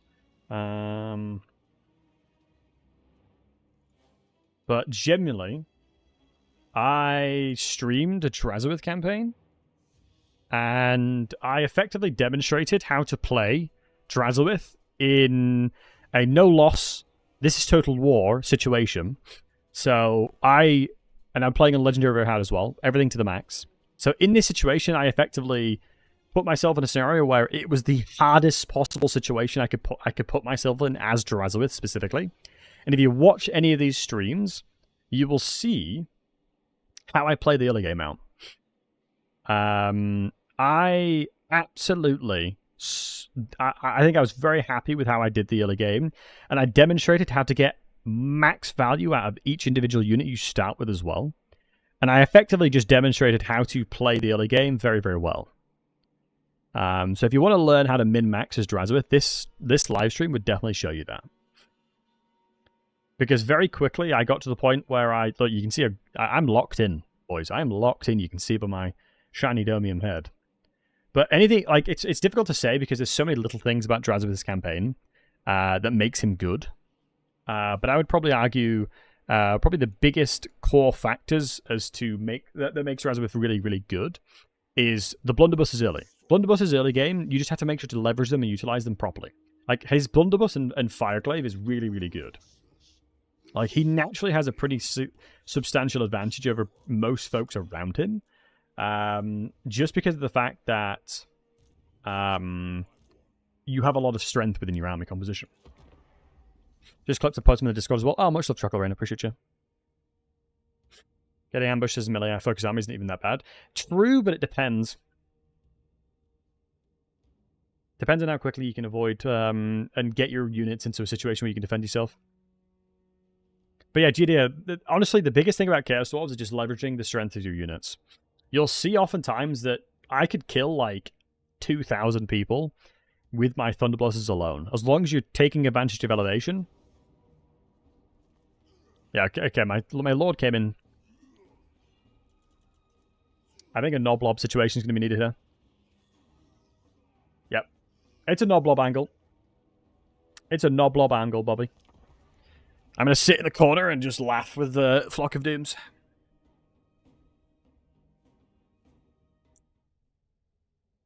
But yeah, I generally think that Drazowith is insane. Like, he's so strong, it just takes him a bit of time to get there. You used to be able to one-shot walls, but they nerfed his ability to do that now. Because they increased, obviously, the HP of walls. But yeah, I would say the biggest factor is killing killing Tretch ASAP. You focus on Tretch as soon as you can, then you kill Imric. Like, those are the two big factors. You kill Tretch and then you kill Imric straight away. Like, that's like your must-haves. You kill those guys straight away. Like, Tretch is your number one. Tretch is your number one. But yeah, obviously in that campaign, since I'm having to do no loss and this is Total War, I play it a little bit more reserved than I usually do. Naturally, because obviously, you know, I'm having to fight against the world while also trying to not lose a single battle. So naturally, I'll play a little bit more reserved than normally I would. But yeah. I demonstrate how I squeeze tons of value from it.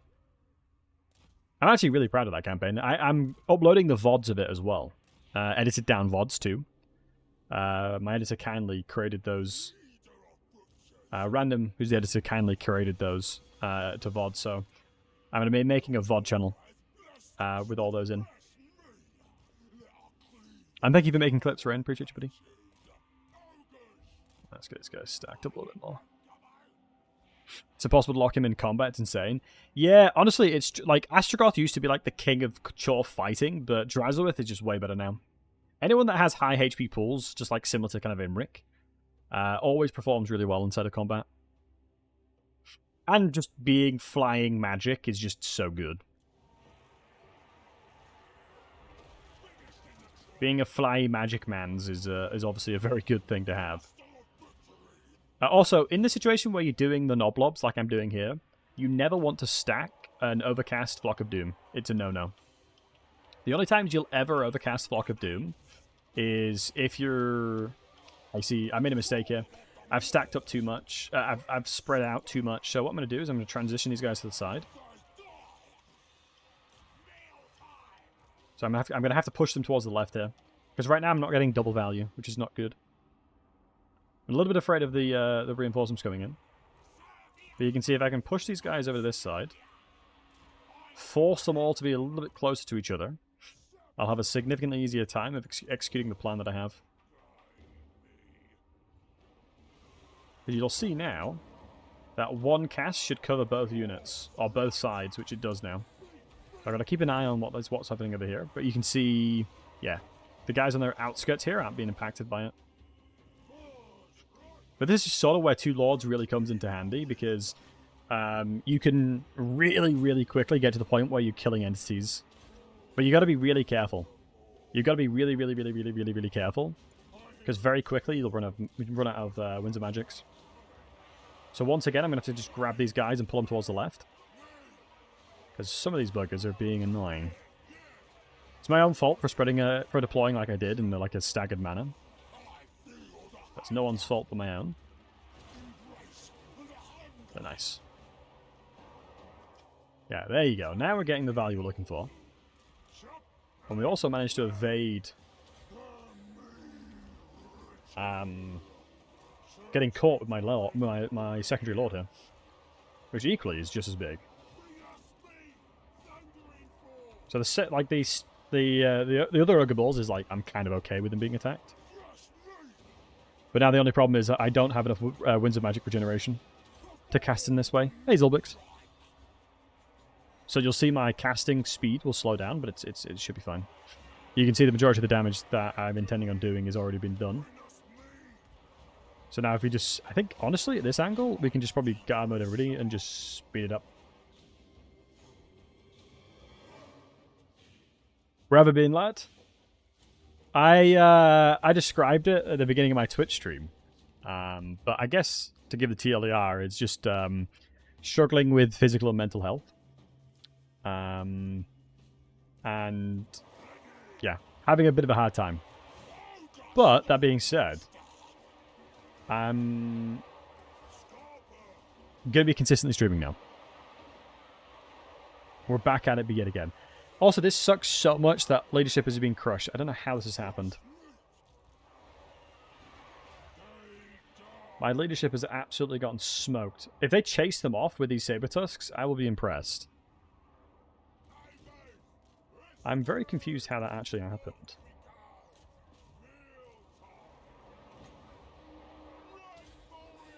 Yeah, a little mass route situation.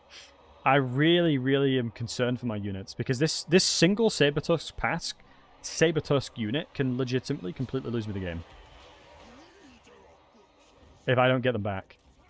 Okay, thank God the 19 units came back. I need to get here ASAP to stop the Sabertusk from routing any more of my units. Because these guys should come back. I'd be surprised if these guys don't. Let me grab them all. I need to salvage whoever I can. Right now we should be okay over here with the Lords. Okay, good. Okay, good. Recovering, recovering, recovering. They aren't chasing anymore, so let's move it over this side. These trappers are critical to come back, so if they do, that's big. Please come back, please come back, please come back. No, no one's chasing you, come on.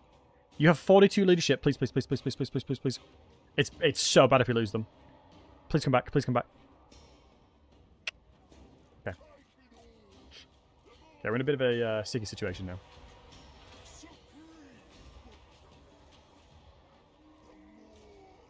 Bit of a sticky situation. It's all because I messed up the beginning deployment.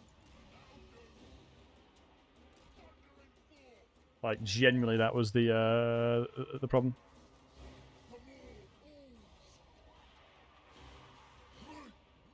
I mean, because of the legendary AI cheats as well, I'm a little bit outclassed from a stat perspective. But we may yet salvage it. Because a lot of these guys are going to be hella low. Block of Doom will do its job. Yeah, with these guys gonzo, I think it's going to be tough, though. Unless I get some serious swingage into the Lord, I'm going to struggle here.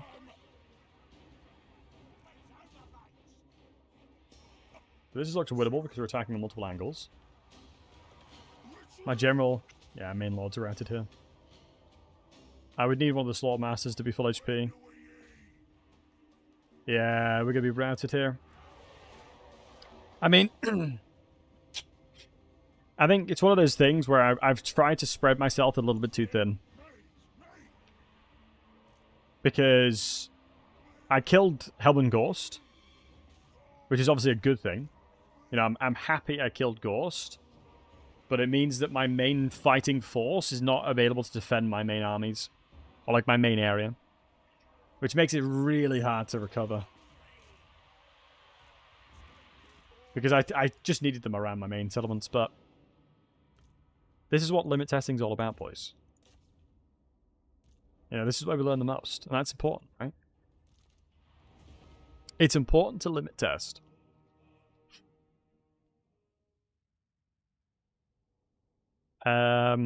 Yeah, issue that I had there was that I spread myself too thin. Losing my capital sucks. I'm gonna lose a lot of money for that. It is indeed, yeah. It's the Nurgling in the pocket design. It is indeed. I made merch. Well, it was one of my kind mods at the time. Lily, she drew it. And it was, yeah, it's a cool emote. I like it as a shirt. I never really advertise that I have merch though. I never really do. I sort of just never talk about it. Which is probably quite silly, honestly. But no, I never really talk about the fact that I made merch ages ago. Yeah, that sucks a little bit losing that settlement, but it is what it is.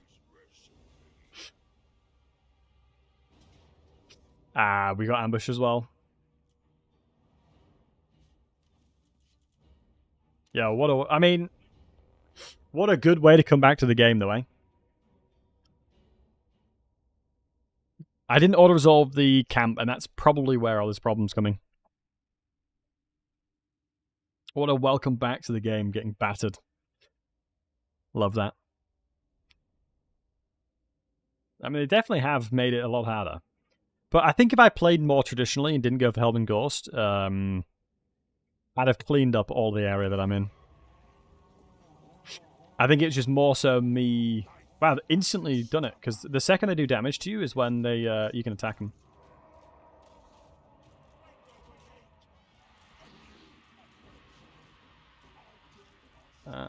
Okay. Let me take advantage of the fact that we have elevation here. And then sprint down to their priority units.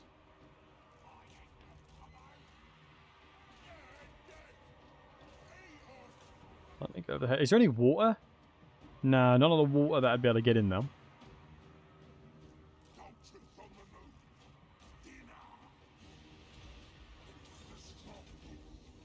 Oh, get in there, Greasy! Is this a classic case of you're not trapped in here with me, I'm not trapped in here with you, you're trapped in here with me kind of situation? As it certainly looks like that. Oh my god. Get away, please, get away, get away, get away, get away, get away, get away, get away now. Go on, Greasy, baby. Grease those wheels, buddy. Wow, you have really high stat line. Let's see if Greases can win that. Do I overcast? Guys, odds on. Yeah, we overcast that. Surely it doesn't miscast.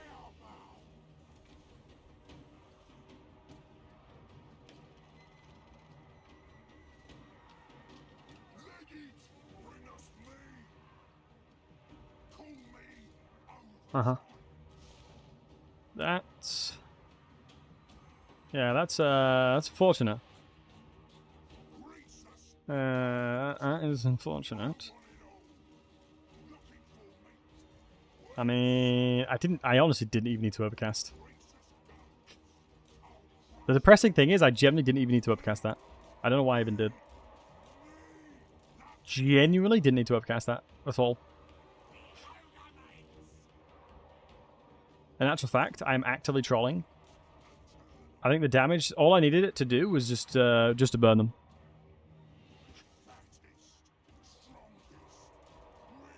But it's limit testing, you know, limit testing. You've got to test your limits. You know, it's up to me as the streamer to push the limits of every unit. So we can all learn together. Right, guys? So you guys are welcome, I guess. If you think about that, if you think about it that way, you guys are welcome. You know? That's what I'm here for, boys. What I'm here for, boys. That is what I'm here for. Is there any water on the map? No, I don't think I can get in that water.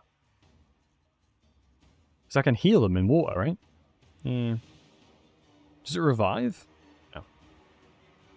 Wait, new combatants, it does. Wait, why am I running in? Holy moly, Greases just absolutely smoked that nerd. I'm not gonna lie, losing my mage makes this like 10 times harder though. So if I win this, I'm gonna probably have to play it again.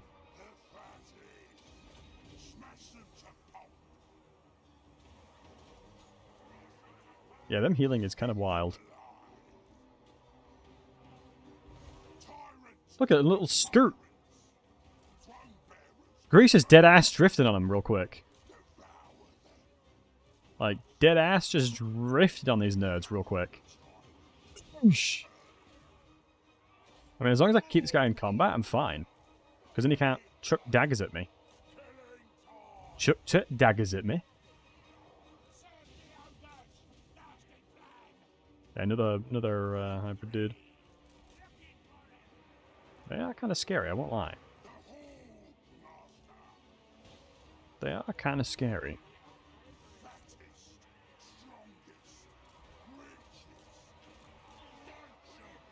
I cannot allow them to shoot. Yeah, big. I just can't let them. Because I don't think this guy will be able to do too much against Greases. Like, I have trash melee defense, so I don't know why I'm not being hit, though. Literally said that. The second I say that, I get hit. Very feels bad, man. Come on, lads. Get him done. Let's get locked in, boys. Let's get her done. Let's get her done, boys. Oops, I should not be running that way. I can't believe I overcasted. Man, I'm trolling, dude. On God, I'm trolling. Hey, it is what it is. Hit him with a minus leadership. That should help. Then again, do I think this will go as well as this has? Shoot, I'm being shot at. This guy rapidly is going to do a lot of damage. I think each hit will probably kill, but if I'm in the trees, he should miss a lot. Let's dismember this lad. Oh, of course, it's an AoE dismember, isn't it? It's not just a single unit. It's all of them. Right, if I can get a couple swings on this guy, we should be absolutely chilling. I just have to sit inside of the mass of the rest of my boys. Gas out for the boys. Ooh, that's not ideal. Do I have anything that can stop that shot? No, I don't. Come on, Greasy baby. Show the world you're not garbage. Everyone thinks you suck, Greasus.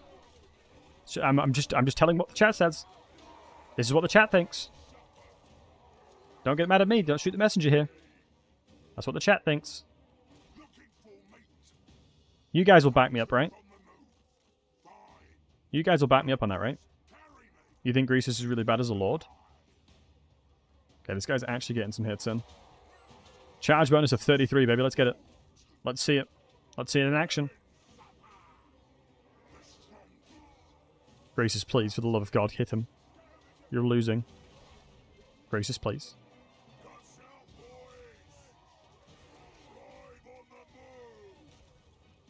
Greasus, please hit him. Okay. Not the guy I was expecting you to hit, but still. Nice, shattered him. Okay, Greasy. That's my point right there. Okay. Tokyo drift on him. I really need Greasus to stay alive. Alright, come shoot these guys. God, even the Skaven Slingers are doing what they're doing is so detrimental to me. Alright, I'm gonna have to take it. Risk the chocolate biscuit, you already know, son. I think, what's your leadership? Already shattered, good. Uh-oh, this is not ideal if he tries to skirmish me. I never win the skirmish fight here. Okay, he's running in. Greasus, let's get it. We win these. I can't melee him. And I can't afford to chase. Please get it behind a tree before I die. Because I can't evade range damage. But a tree can block it.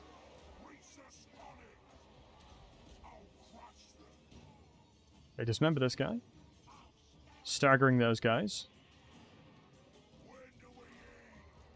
I have to stop him from shooting me. Oh my god, I have noblers. Where are they? Oh my god, I'm trolling. Thank you, Landler. Literally didn't even think about the fact that I had noblers.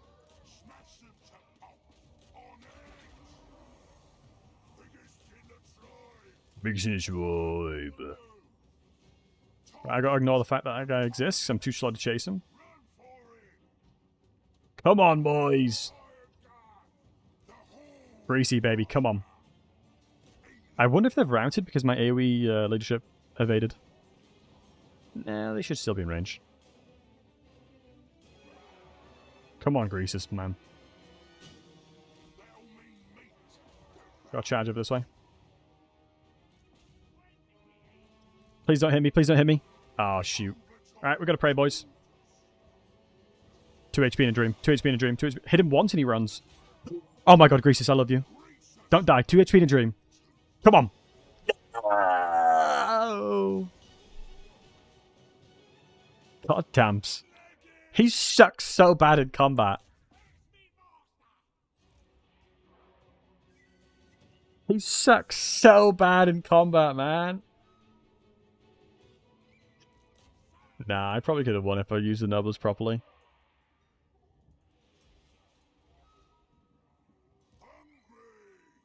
Now that is espresso depresso.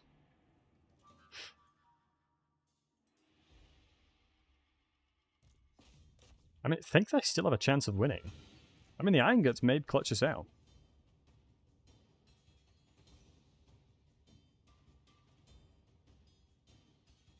I mean, honestly, the Iron Guts could clutch us out, boys.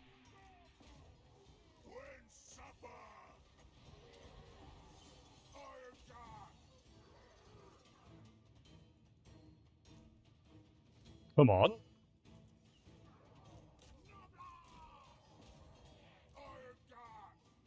Oh my god. Come on, boys.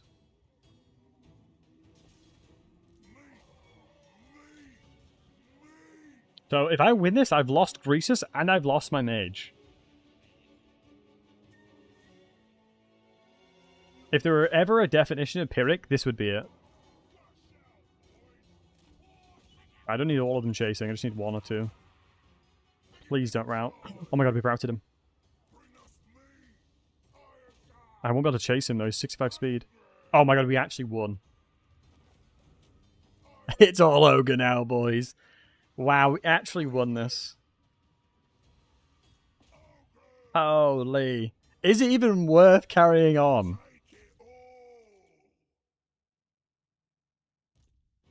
Is it even worth trying? It's such a good question.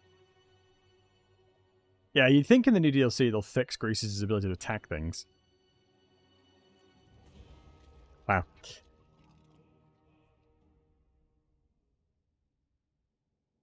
He had 1k gold value at all, and that was it. He deadass was fighting stuff the entire time. He had 7k gold value. Wow. My Iron Guts did more than him.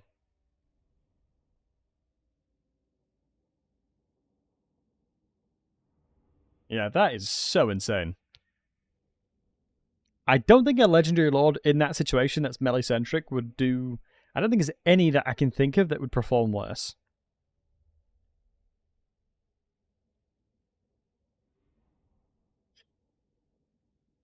I think I went a bit too gun-ho. Tyrants are way better. Yeah, it definitely feels that way.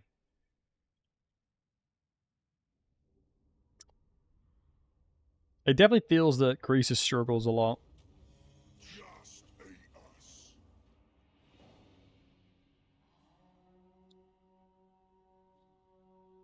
So this is where we like it. This is where we like to be. We like it spicy. Do you know what? Flabby. Why is it called put me on blast like that? I mean, I don't have a mage anymore, so I'm gonna have to go mage. Like, Big Daddy. Like, I'm gonna need a magic caster. The Black Orc was so he can take these mountains for his own good. How dare he? I mean, he's nowhere near, but it's okay. Yeah, I mean, now we've done the math. It is not worth trying to kill Helmengorst early on. Dear God, it's brutal. At least we've crunched the numbers. With the new, like, beforehand, this wouldn't have been a problem. Like, guaranteed this wouldn't have been a problem. With the new AI changes, this has become a problem, right? Crap, my recruitment building's inside of Grimtop.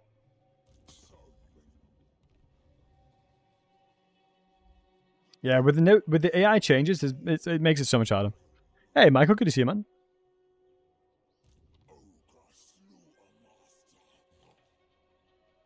I think pre-AI changes, what I'm doing is fine. Post-AI changes, you can't do it anymore. You can't get away with it. You can't get away with it anymore.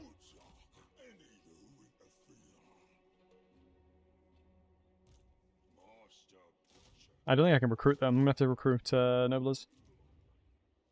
I mean, it's good to experiment, though, guys. It's good to experiment.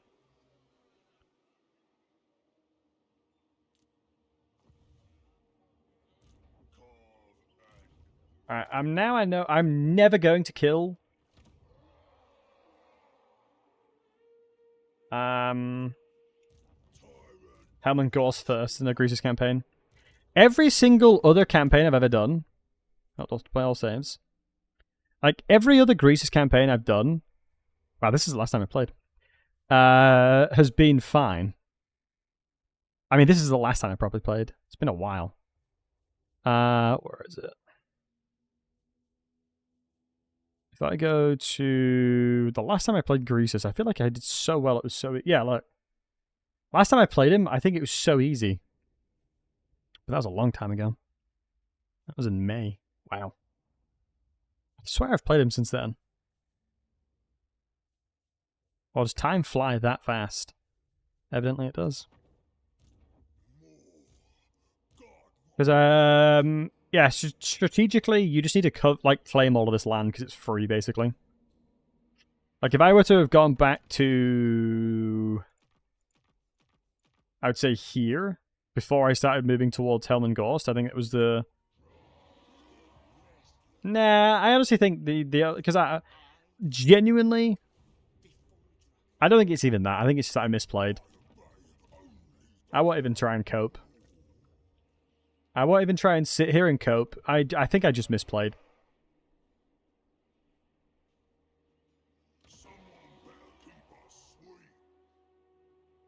I think the fight that happened over here was... the fact that I didn't auto-resolve this fight over here was the reason why this became hard. I lost my camp too early on. And since we lost the camp, it meant that I couldn't get tier 3. Start stacking out iron guts and stuff.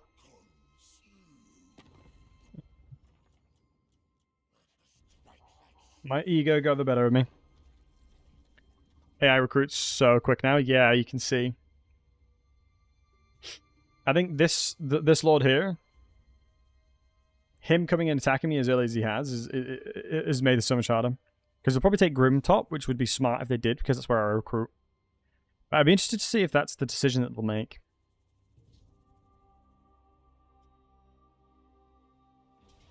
Yeah. Smart.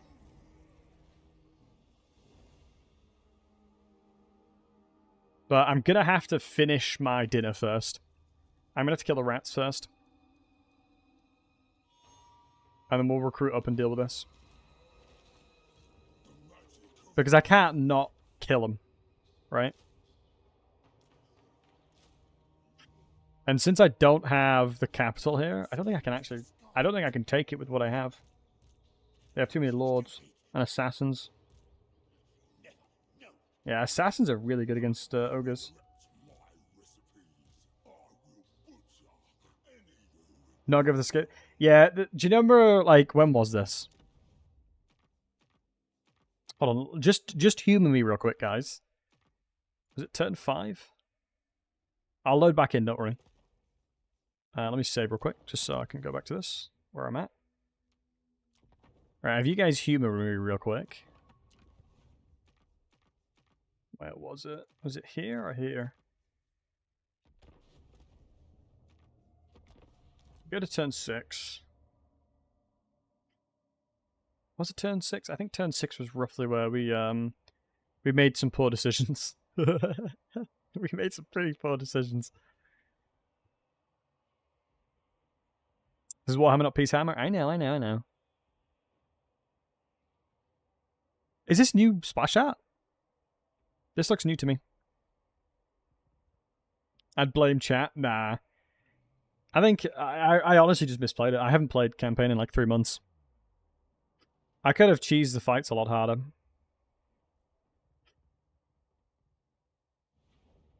Yeah, right here is the smartest thing for me to do if I was playing this like try hard as like really try hard. Smartest thing for me to do is to give Shambletown, get a defensive alliance, and play it out like this. And then come up north and defend my territory.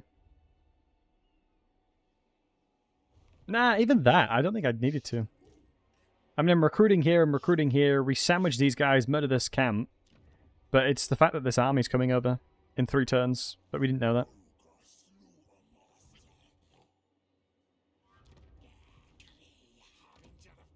So this would have been the smartest play to do.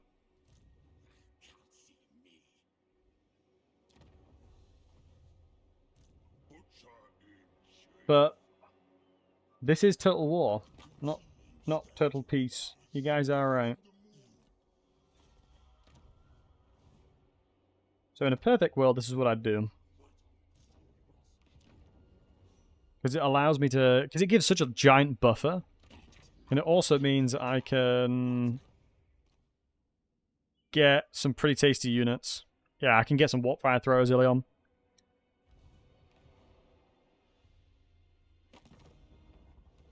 But then again,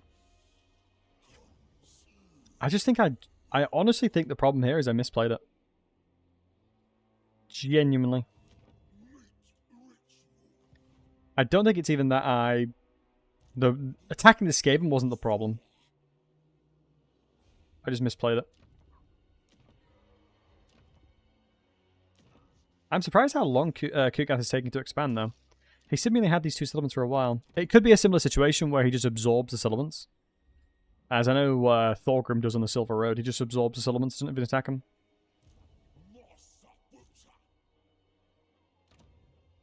Alright. Alright, guys, humour me.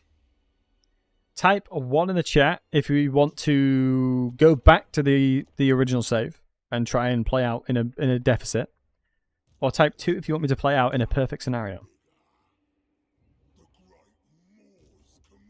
Do we play out the toughness? I think I honestly, it'll just, the thing with situations where you get into bad situations, it's oftentimes, it doesn't necessarily matter too much. It just takes a bit of time. I think generally speaking, it's more of an inconvenience, right? I think the way I looked at it was I should be more than okay to push back them. It'll just take me a bit of time too. And yeah, I just wanted to experiment with killing Ghost, and yeah, he really didn't do much.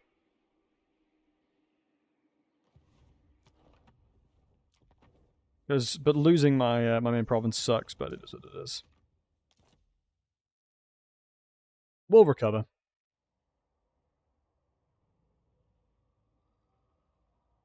But like I said, it'll just take a bit of time. It'll just take a bit of time. And that's quite alright. Because time is on our side.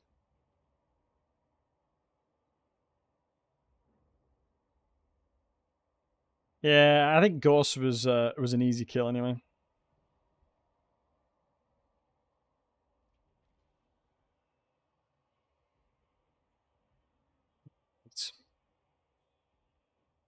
I think we would have to replenish the... No, it's already applied. It's not attached to the Lord. So, I suspect he's going to try and move down for our armies. Nice, we've actually gotten tier 3 on the go. So, yeah, very quickly we're going to get some really strong armies coming out. We're actually not making any growth. Do I have any abilities that provide growth? No. We could do fill your bellies and start global recruiting some Ogre balls, which I think is what I'm going to have to do. Because we're going to lose all of the Northern Territory. Actually, do you know what? I think for the sake of trying to be, in quotes, smart, I'm going to utilize this one. Because if you didn't know, this buff makes it applicable to everybody. The global recruitment reduction works for everybody. So if I put that ability on this guy as well, I could recruit like tier 5 units instantly. Like turn 1. It's quite handy. I have a lot of money now, but very quickly it'll become a bit of a problem. It's so sad how bad Gorges are. But I think I'm going to go towards Iron Guts. But we can recruit Noblers, but it's just not going to be that effective. Ideally, we'd be able to be in a situation where I can get more leadership. What I'm going to do is I'm going to tax it again, because it's going to rebel anyway. Probably smartest thing to do is merge a Nobler. Get those bad boys merged, and we can get another Ogre. And then this should be more than enough. We should be recruiting enough units here to be okay. Well, I'd be intrigued to see how many units they get. If it rebels at Scrag Towers, we're in a position to get it. How many is the most elite units? Yes and no, depending on what you're fighting. The most elite are your man-eaters, yeah. Like, your manis are your tier 5. Your iron guts are like your bread and butter of anti-infantry. Whereas the man-eater great weapons are your bread and butter for anti-large. But then again, you'd rather have the cavalry variant, the crushers. Excuse me, the crushers great weapons. But man, I remember when man-eater ogre pistols were so insane. Like, bonkers levels of insanity. They would do so much damage. But they nerfed them like crazy. Do ogres have a tier 5 unit? Yeah, technically the Storm dudes, Stonehorns, are tier 5. If I'm not mistaken. Just you can recruit a tier 4. I'm going to be very interested to see what the new DLC is going to do for the ogres specifically. Alright, this is just part of the plan, boys. Now they've left their settlements undefended, we're going to go take them back. But, since it's legendary AI, their garrison will have replenished by now. Yeah, the garrison will be full HP. Oh my god, the dwarves are here now. Yeah, the AI is definitely harder.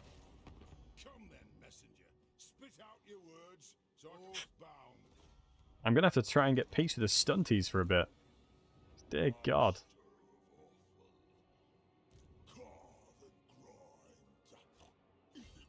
Can I attack this lad on the outside? No. Am I just going to have to send it?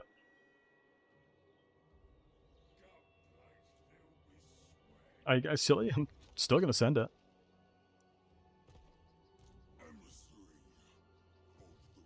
Oh, okay.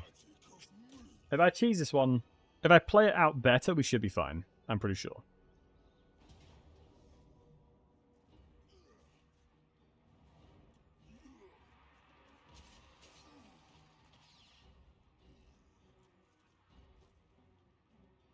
A lot of anti-large. My god, there's a lot of anti-large. This is almost like designed specifically to murder me. Jesus.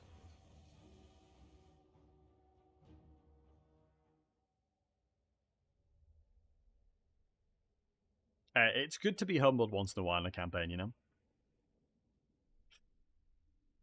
I think it's good to see the changes making the game actively harder. Also, the reinforcements being behind me is really useful. Only problem with sometimes white line camping is they run too fast before you can kill a lot of them. But here it is quite literally perfect to get away with it.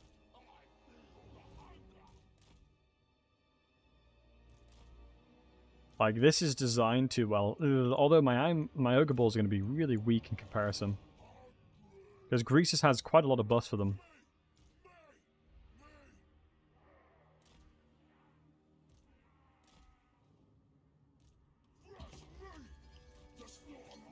Alright, let's move over here. Yeah. Significantly weighted towards range units, which is good. Let's pad those out there as well. I think I'm going to use the Nobles just as a blocker for a little bit. Let me grab my Ogre Balls. The second they run into the fight, we're going to go run at them. I think locking their formation is important here because they'll all run together at once. Which is what we want. Yeah. All of these units should get absolutely battered, I'm pretty sure. Like, these guys should be completely routed off very quickly, but like I said, the only challenge we're going to have there is that we'll kill them too quickly, potentially. I'm going to avoid casting. Hey, Rage, good to see you, buddy. Good to see you, buddy. I'm doing well. How are you, my friend? Yeah, I think the only challenge we're going to have is we're going to probably ramp them off the battlefield too soon.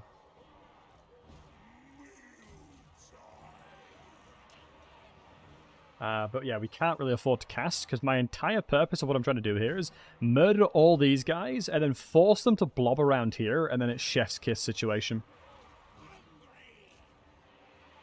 Because that right there should be chef's kiss to the max. Yeah, look. Routing, yeah, 140 entities still alive.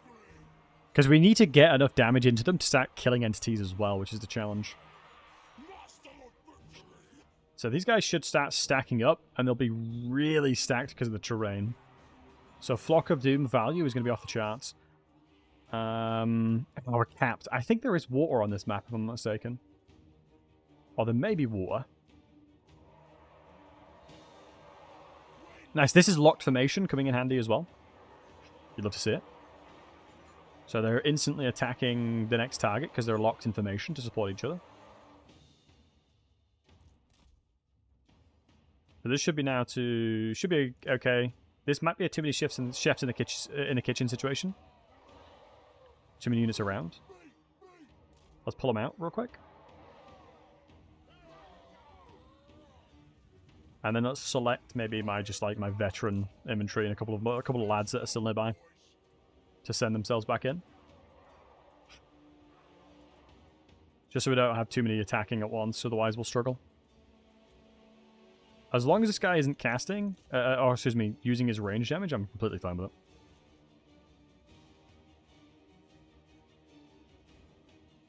Because he should have relatively diminished value, because he should be staggered significantly.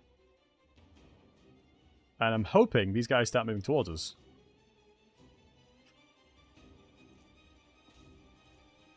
Looks like we got a little bit too many units still nearby. Which is causing them to have difficulties attacking. That makes sense. I really need these guys to come and attack me. My expectation is I should be staggering this guy enough for him to really, really have a hard time hitting things. Because ogres are very, very good at staggering small entities. But it's good that we're getting some good damage in there. We're not really trading too much damage back. But I need these guys to run towards me. I've done some parties this past month. I'm doing more of my design and going to Japan. Oh, wow, nice, man. I would love to go to Japan myself. Okay.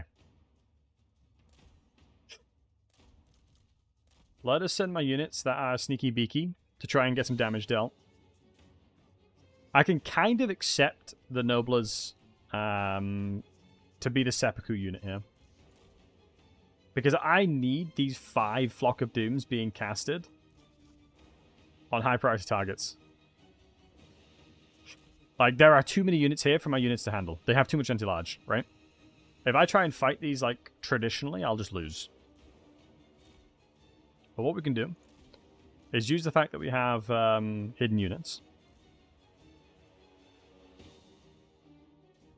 God, is there any water spot? I don't think there is. But I'm capped because they came into the battle with this many entities, so... I don't think I've got to heal them. Or get any healing. So these are all shielded. Yeah, shield, shield, shield, shield. I don't know if I'm going to get close enough for Night Runners. But like I said, I don't think I can actually get away with fighting these guys normally. I have to sort of play it a little bit more on the cheesier side, because I just won't win otherwise.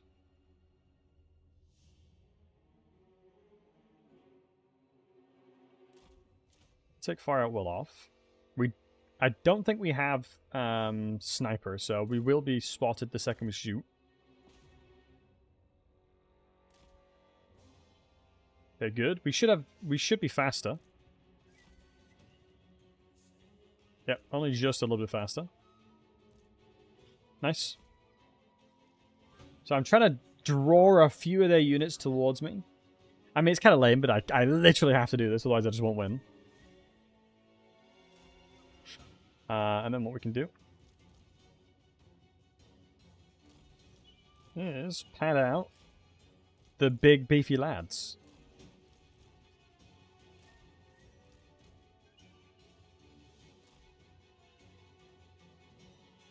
This is how we have to play it. Okay, nice. They're coming towards us now. I have to wait until like a ton of them are stacking. I can't not do that. If I don't wait until they're super stacked to use my magic here. Wait, am I capped at 25 or something? Because I should have regenerated more reserves now. But I'm not. Interesting. Okay, they're still chasing. Okay, this is good. This is good. We've actually done it. We've done what we set out to do. I should overcast? Yeah, we know how that goes. We know how overcasting goes, it seems, with me now. Crap, they're actually running away. Okay, good. Come back here, you little scallywags. Them being turned around evades their shields. So if you're attacking a unit with shields and they're turned around, you avoid their block chance. So we should be getting really nice DPS here.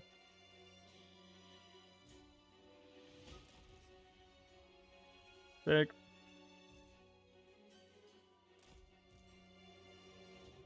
Okay. Now, we're in a good spot. We've evaded having to charge to them, which we wouldn't be able to win. Their Pestilent Breath will only do damage against my Noblers, which is I'm completely okay with. Because 20 against, like, Ogre Balls is very low. We're going to go guard mode. Oh, they're taking advantage of the charge bonus we have available to us. Probably would have made sense there. The Night Runners, I'm gonna have to think. I'm gonna have to get a little bit creative. You can see the troop. So let's get these guys ready to kind of pounce on them, because the wolf rats will get melted, and most things will get melted.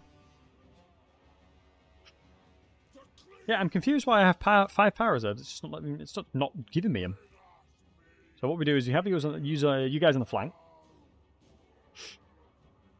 and then we're gonna dismember the Night Runners and run them. So they do have Night Runner Slingers here. That's okay. So whoever you guys are, get back in combat. Get back in position.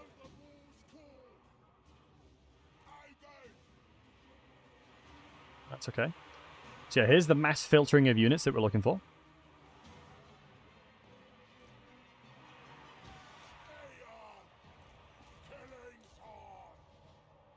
Okay, so there's Wolf Rats and there's Night Runners here. So these are Skaven slaves, so I'm not too worried about them. But we can filter off a little bit here. Can't filter off too much, though. Like I said, I still need them to stack up a little bit more. We do have a lot of durability still yet in us. So let's crush these guys real quick on the flanks, just like so. And then hit them with Dismember. And now we pounce. I have to pounce on that, otherwise I'm in trouble. Now I'm okay to cast a Flock of Doom. Good value here. Nice, the Dismember's worked like a treat.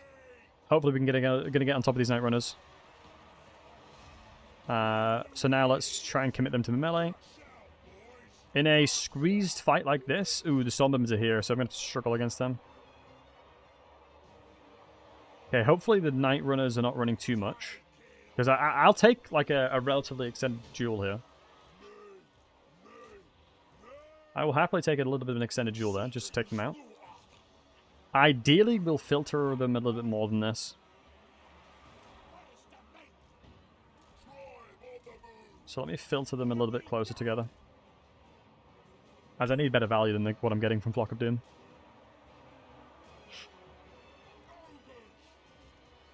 To BH. So they're getting buffed with Blessed with Filth, that's fine, it's just poison.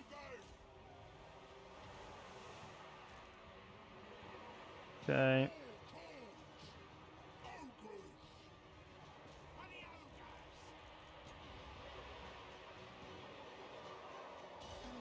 Okay, nice. Really hella stacked up.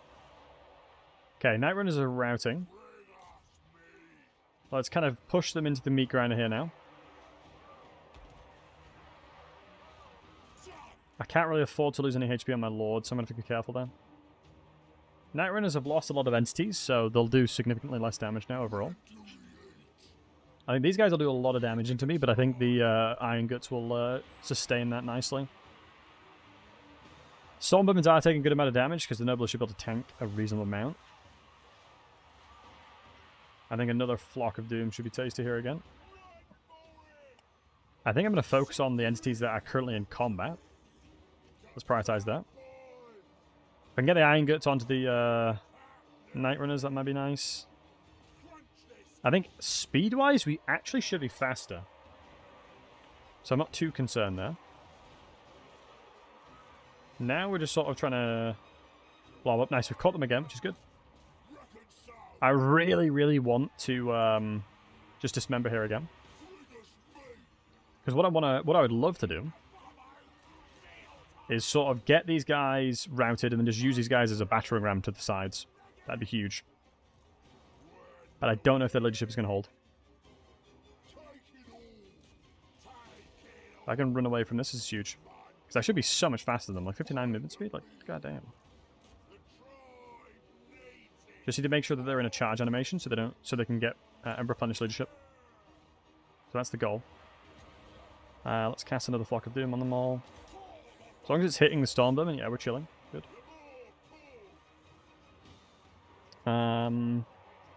Okay, now we're avoided that. We're getting them to stack up again. I think I can't really justify having these guys chasing, but maybe these two. These two we might want to look for a flank over here. So if I can consolidate my forces... Yeah, they should reach. If I can consolidate and just like go for a little bit of a cycle charge of the backline here, that's huge. I can get these lads back in combat. Anything that's routed should go back in. Same with you. Let's chase what is currently routing. Let's take them off guard mode so they can just keep... I can't run anymore. So, unfortunately, since I was guard moded, they stopped chasing. So let's get them behind some trees. I mean, it's 54 speed to 59, so I mean, technically I am faster. Okay, let's go with a big fat Flock of Doom there. I mean, 5 ammunition. I would honestly have to wait for Dismember. Hey, Sneaky. Get my General in there. So, Flock of Doom value should be pretty high at the moment. Bit of cheeky cycle charge over here. I think the best thing about what's happening now is they're going to massively struggle to do damage. Let's focus on the clan rats that are not spearmen, because they suck. Let's keep chasing with the ones that are currently routing. Even 2 entities can keep them off the battlefield. Honestly, I don't think a Dismember... No, Dismember will work.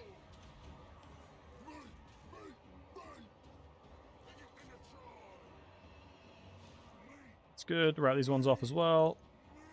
Yeah. So we've caught the Night Runners now.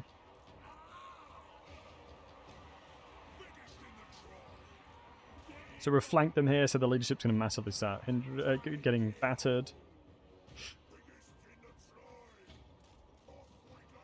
Hopefully these guys hold on long enough. Nice, they've shattered them.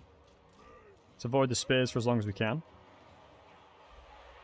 Nice, the flank over here has worked a treat.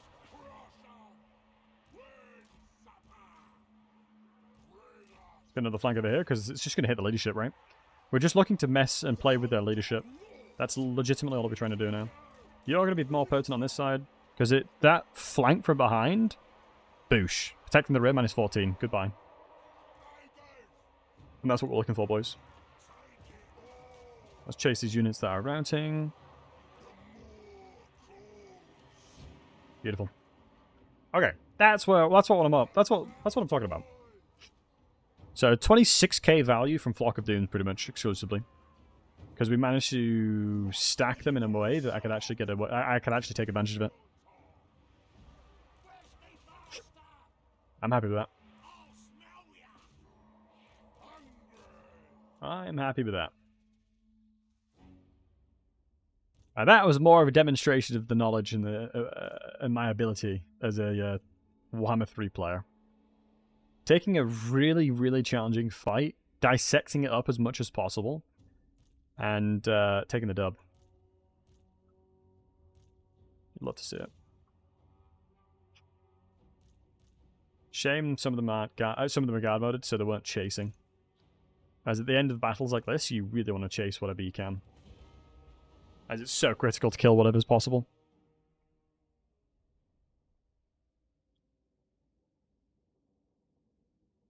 Yeah, the Iron Gut and the Ogre Ball flank that we had at the end there was just critical. Because in the end of the day, Skaven's biggest challenge is honestly just leadership. Like, leadership is their biggest enemy. Their leadership is so bad. GG's. Thank you, Rich. You're going to be in Japan in 3 weeks, man. You'll have to tell me how it is. I really want to visit Japan. I mean, it's so expensive, though. Like, traveling... maybe it's a lot better now. As I know, the yen comparison to, like, the dollar, it's gotten a lot better, right? Like, more favor towards the dollar. Like, getting there is still expensive, but while you're there, it's a lot cheaper. Alright, nice. Okay. I think I had a... Capture and occupy the following settlement. Oh, it's this one over there. Okay. Yeah, look. I told you guys. At a certain point, I think turn 10, they just consume the settlements. They don't take them, they just wait until they can consume them. It's really weird.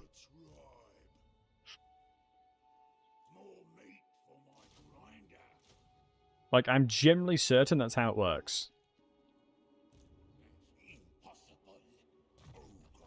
They sort of just get given the settlement.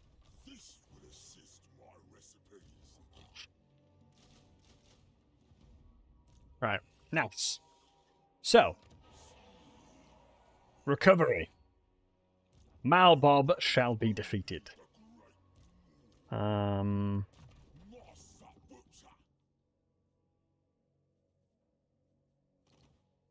can we get Greasy? 2 turns. But I don't have a mage, so I'm gonna need a lord to follow him around.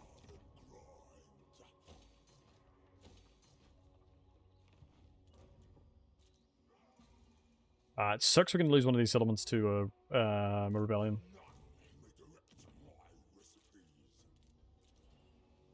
But here's the thing, right, guys? When I double arms with anti-infantry, I can't. Can I recruit them? No.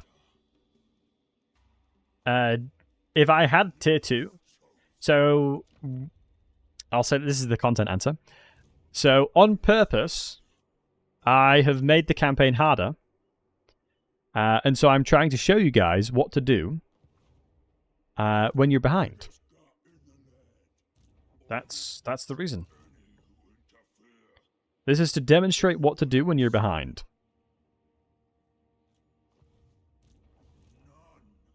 That is the reason.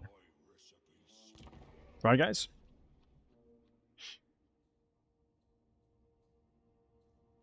Trazowith is right there. It is so not worth killing Ghost. My god, that is such a bait. So we used all the knowledge that I have inside of Warhammer 3 to purposely make the game harder, to then show what to do to recover. Ooh, Drazowith being at war with you is not good, because I have an agreement with him. That guy's really... I can't afford to lose anybody. I'll send in my garrison units. And send in my healthy ogre balls, and there's no way we lose anybody.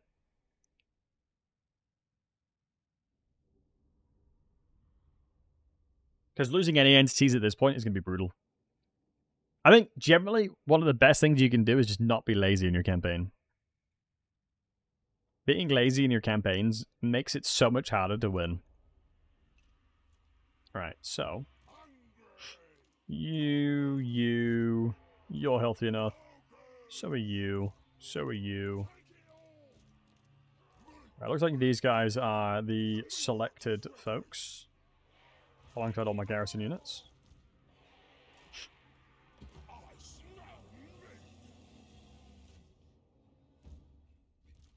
As simple as that.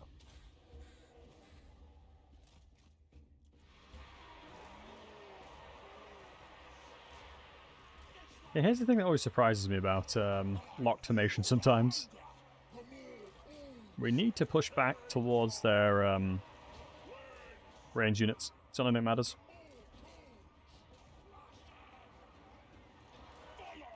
And avoid being shot at by that rascal. Yeah, he's already done 1,000 damage to me. But, thankfully, we are crushing the front line very quickly. This is the scary thing about Skaven assassins, man. Right, losing garrison units does not matter. As I'm sure you guys imagine. I'm not going to lose any sleep over losing garrison units, that's for damn sure. Must suck to be a garrison unit though, low-key.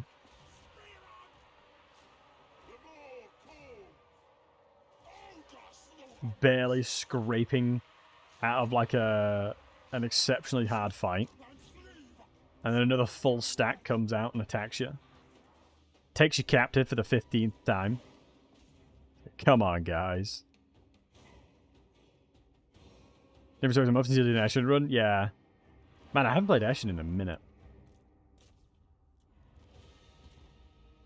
Alright, let's see how much health I get back from it. Yeah, we lost 8. That's okay. Garrison losing 35 is whatevs. But the important thing is we didn't lose anybody. Out of all the legendary heroes in the game, guys, who do you think would be the best for Ogres? If you can just pick up, drop him into the Ogres faction, who do you think would be really good? It is such a good question. Who do I think? I mean, Harold is just good no matter what. A healer? Skybrand? A legendary hero. Who's the Zinshin here, that healing guy?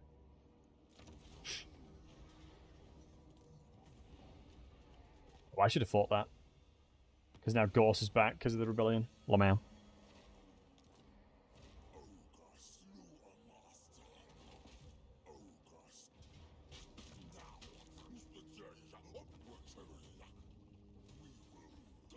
Right.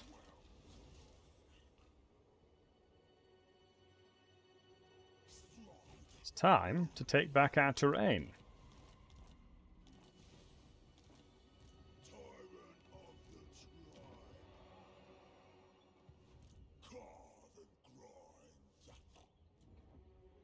I think Greases should probably just follow. Oh, Glittering Scales goes hard. It's such good armor. It's the one with -5 attack, right? Yeah, such a good armor piece. Really works well in the Noblob as well. Right, the rats are finally dead.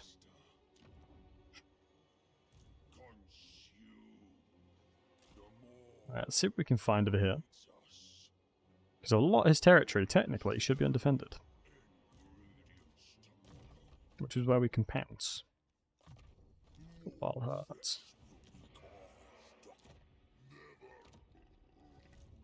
Just need to make sure that I'm not... Oh, beautiful. At least now we can get some dual weapons in there. We should we should get access to tier 3 units very soon, as long as we don't lose this camp. Like, we're in a really good spot very soon. But it's wild to me how, with Cog, I seriously am considering not replacing him. Like, how bad is that? I'm seriously considering not replacing that guy with Greasus.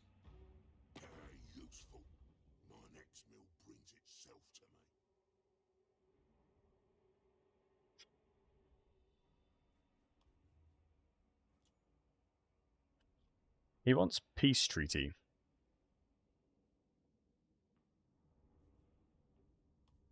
Sure, good enough for now. Yeah, I'm going to go for Kugath next, I think. I'm going to have to. I just need to recover the... I just need to stabilize myself in the north more than anything. Once I can stabilize the north, I can deal with Kugath. Yeah, I honestly don't think it's worth putting Greasus in right now. Which, like I said, is wild to think.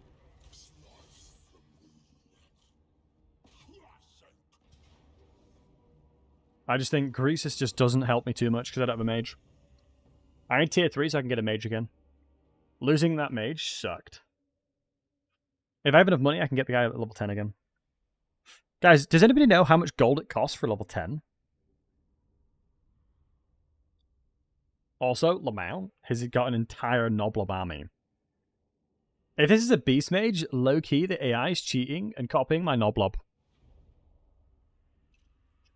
Low-key kind of stealing my Noblob strategy. But little did they know, that is patent-pended technology by Battlesey.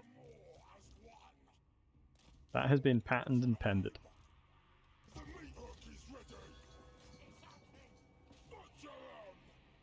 Developed early in Warhammer 3 based on their terrible unique skills. I don't think that unique skills are the problem. I think it's just the fact that their identity revolved around certain units and they're all really nerfed now. Like, Scrag, his entire identity was just letting Gorges be OP. Gorges suck now. Scrag sucks now. I mean, it's quite literally as simple as that.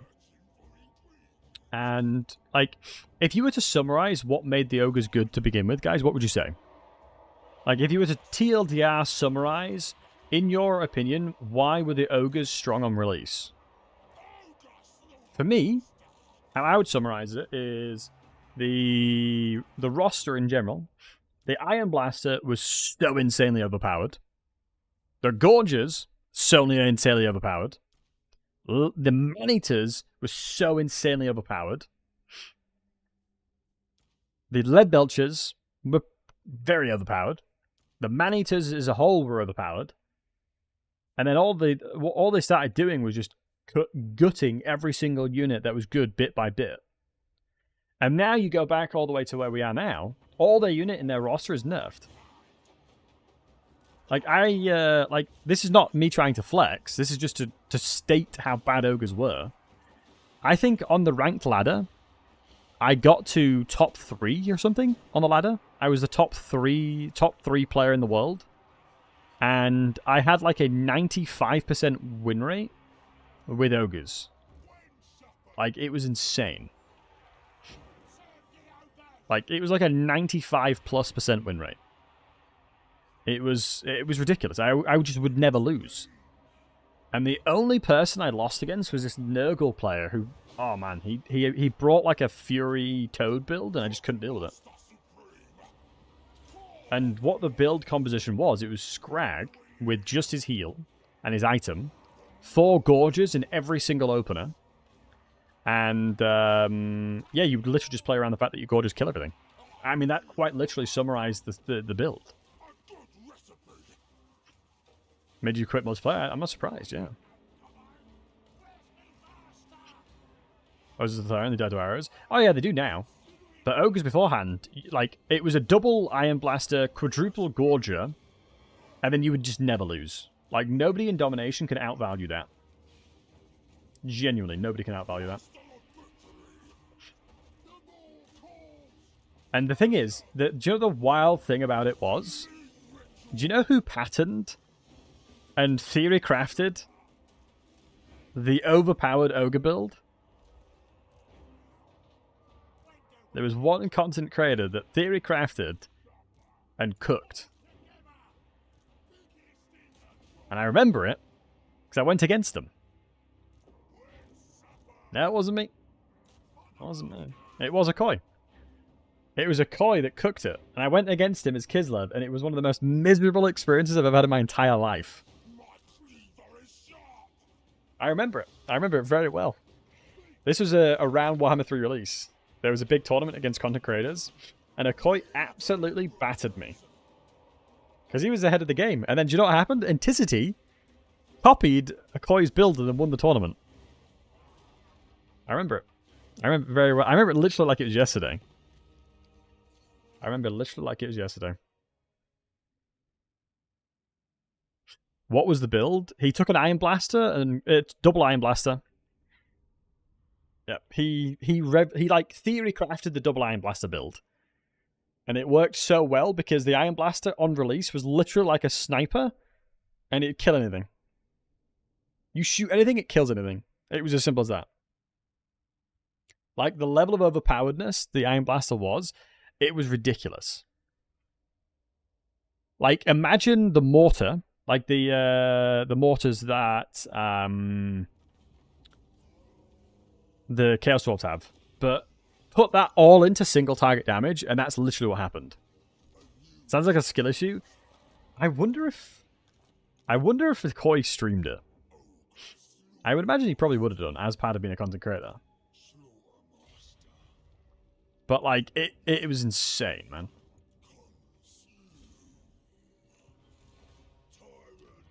Like, genuinely, it was so wild. The build was so hard to beat. Let's go with the Amber Spear. And again, yeah, it's the extra ingredients is really nice to get to.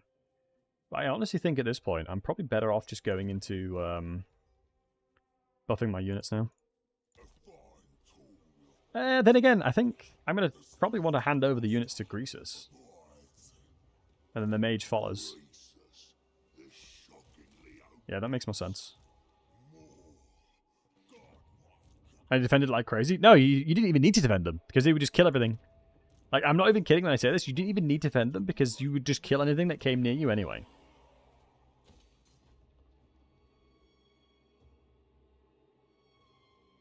But no, he cooked. Hey, Lichlot, I'm doing well. How are you, my man? Thank you for 22 months. Hello, everyone. How are you all today? Dodging wasn't a thing. It was too accurate. I can't believe... did you guys play on release? Like, am I, like, crazy here? Am I, like, the only one that remembers how overpowered it was? Oh, no. The Mage is tier 4. Oh, you didn't play on release? Yeah. Like, I remember Kairos Fateweaver. He had regeneration, he had regrowth, and he had Pendulum. And Pendulum in Warhammer 3 was at the state it was in, and it's most overpowered in Warhammer 2 because they ported it over. Yeah, like Double said as well. It quite literally would one-shot anything. And I sure remember it correctly. Hey, Fred, good to see you, man. Let me see if... I actually am curious if... I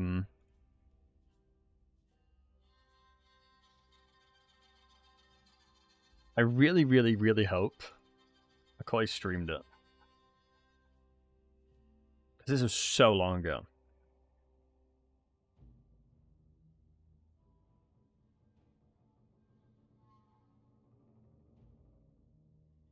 Oh, I'm going to get demonetized if I show it on YouTube.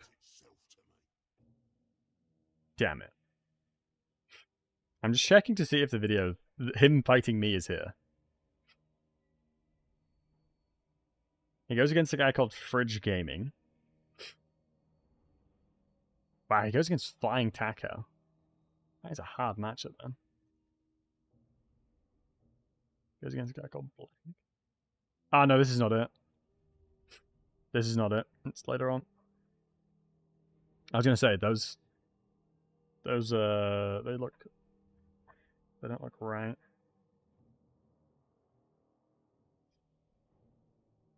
Oh, but nah, honestly. Good memories when me and Nikoi did this.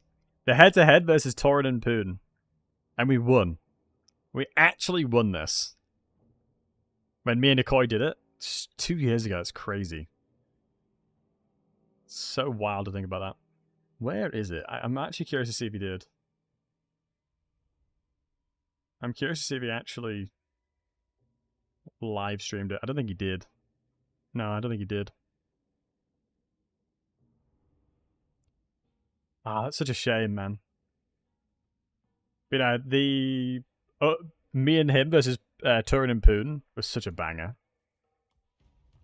Actually fire.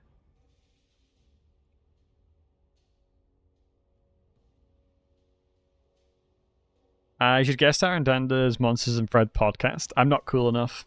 I think Fred's made that clear. I'm not part of the cool kids club.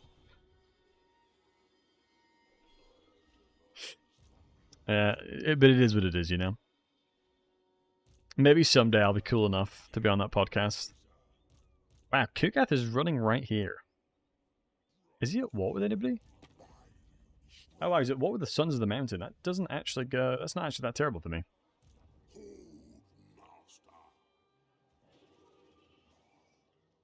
Let me murder this guy first.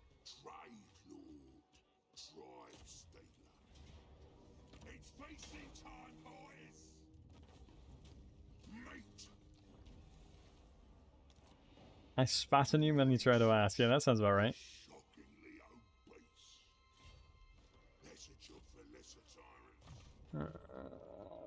It's good to get some more experience back on greases, my god.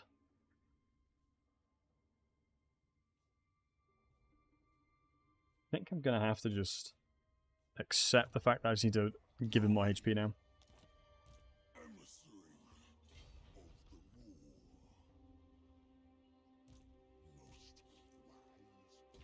Okay, now we've got tier 3.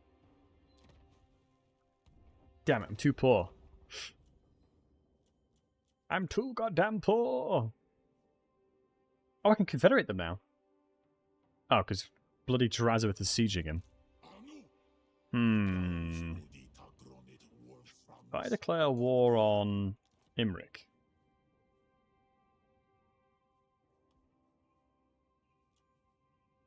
First podcast in a Swedish accent. I mean, he's Swedish, so I'd assume so. Nah, Fred sounds very like Fred is very you couldn't tell he's Swedish. You wouldn't be able to know he's Swedish. Do I have any settlements I can give Drazowith? Scrap towers. If I can give Drazowith scrap towers, we're chilling. Yeah, we can.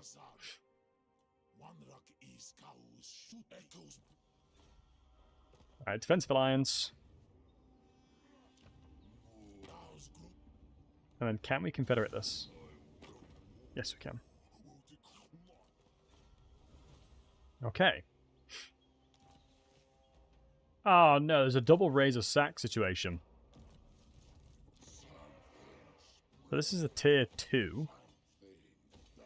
But we can recover that bad boy. We have this army here, which we're going to get rid of. Can he afford you? Sorry, bud. Alright, we'll have to wait and see what Greasy does. I think I kind of have to get rid of this army because I can't afford it. But it is kind of needed to protect the Moorgate. It's kind of needed.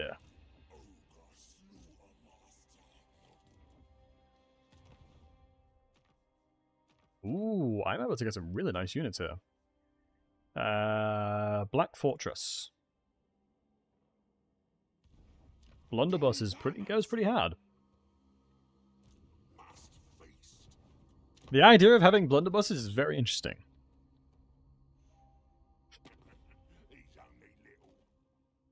Join war against Imric. Not right now. I'm good. I think it's a little too scary for my liking just now. But nice. At least we have recovered. Which is good to see. I could work with ogres. I think it would work really well. Alright, thankfully we've managed to recover it. But yeah, Fred, have you noticed that the game definitely feels harder now, which is good. I can't troll. You know? I can't run in and just be a noob. And I can't overextend because I get punished because they recruit a lot more. It's a good thing.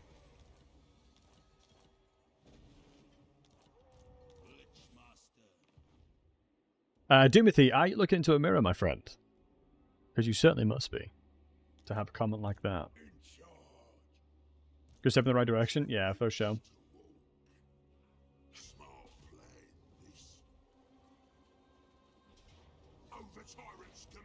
So I haven't played a campaign properly in like...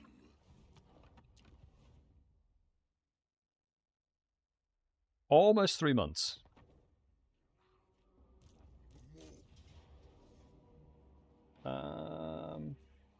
Let's take him on. Probably Mary's looking at him. Don't be silly.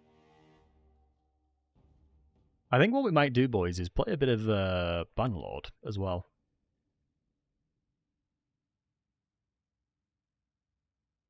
But one thing I will admit, on Fred's podcast, they actually covered a very, very interesting topic. There was one specific topic that I thought was very, very good. And now Fred's going to be annoying, and he's probably typing right now. Oh, there's only one. Only one? We've only talked about one thing that's interesting.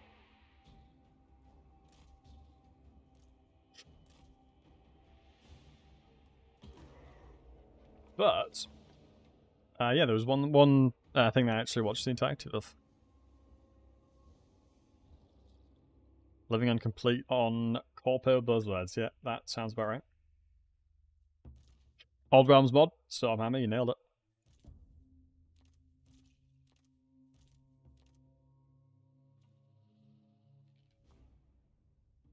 Alright, let's get my mage in. And let's reposition. But in case you're wondering, the topic that on the podcast was comparing multiplayer and single player. I thought it was very interesting. I think the structure was a bit off, but nevertheless, the context is very interesting. I think what you guys covered in it was very, very interesting. I think the idea in general was very interesting. As what a unit does inside of single player and what a unit does inside of multiplayer is very different. Very, very, very different.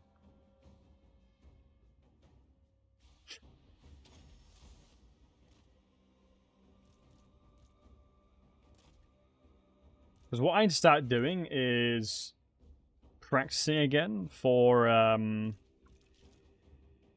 the multiplayer campaigns we do against each other.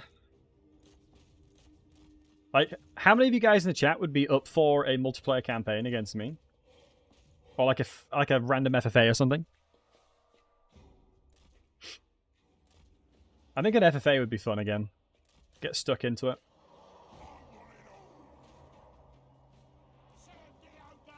If the people ask, or if the people are interested, I would do it. Jibboey, this is just a random run, buddy. It's not the DLC. I wish. You would lose terribly. I mean, it's all about fun, though, no? You wanted to do a Blitz campaign before you took a break? What, like a Blitz campaign is in...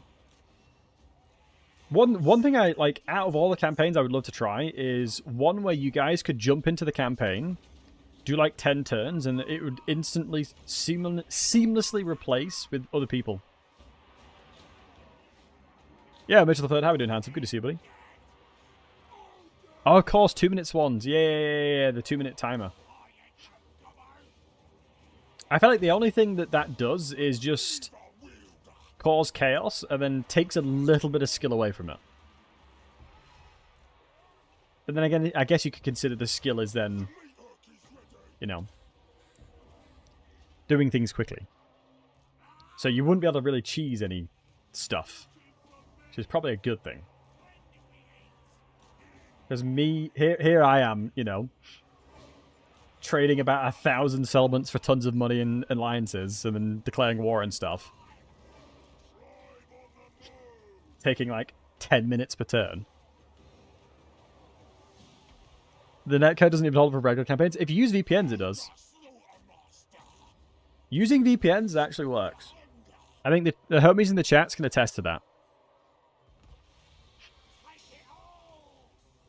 We had a lot of campaigns that worked really, really well with VPNs. Shoot, Noble Trappers are crushing us. If you use a good VPN, it works really well. Who's sexier, Greases or Scrag? Oh, Greases, for sure. He's got money, you know? You gotta be a little bit of a gold digger here and there. Plus, he's just got that belly, you know? Yeah, here's one of the really annoying problems with ogres. They surround stuff and don't really hit them properly. So if we go around like that, it should work better. I don't think I'm going to do another one of the Forbidden Rods, because I just don't think I'm getting the value. Watch me not overcast this. See? There you go. No overcast, easy.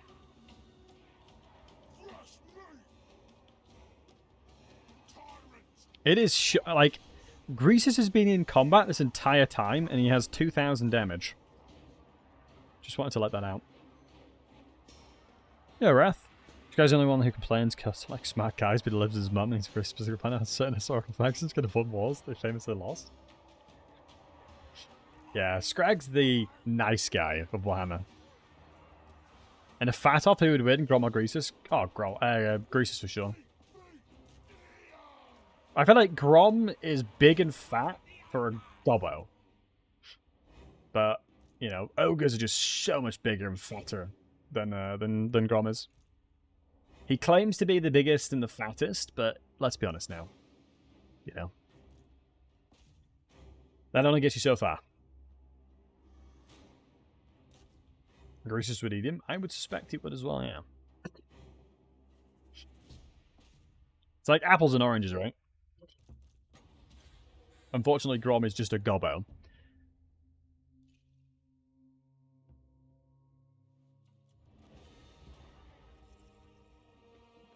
But within the domain of Goblin, obviously Grom is vastly superior. And takes charge there.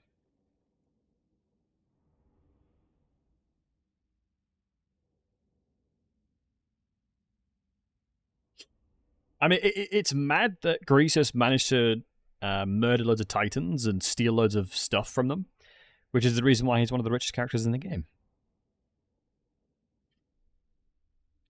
He is the richest character in the game because he raided Titans and stole tons of loot off of them. Although, arguably, you could argue that... oh my god, I forgot his name. The Tomb King guy. Not Katep. Cetra. Cetra could be considered one of the richest if you consider artifacts. Yeah, Greece is just money-wise. Because isn't it, he, so, like, every step he has, he just, like, there's a gold coin wherever he walks. As you can see, he's got lots of loot. I completely forgot about that Cetra copy pasta.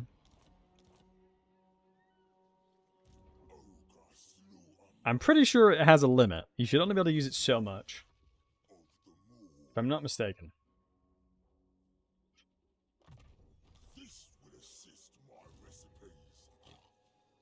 Don't think I was dumb enough to not do that. Hopefully. Anyway. Right now, as you can see, we have recovered, which is nice. Like I said, I knew it'd be fine, and I knew it would recover. It just takes a bit of time, you know? Yeah, Landley, you wish. I think it has an hour or two cooldown. So yeah, we're recovering slowly. Maybe me being friends with the Chaos Dwarf, probably he doesn't like that, but thus far he hasn't complained. Honestly, if Cetra attacked this camp, I would have been fuming. Kugath, sorry. All I need to do now is wrap it back around, and then just start getting some strong armies pumped out from the south. Well, technically I could probably just get strong armies in the south. But getting the Great Halls of Greece is big, because we need that tier 3 ASAP. Because that's when your economy really starts to get tasty. Is there anybody in here? No. If I can get Peace and Confederate, I'll do it. No, because I've got Confederation already.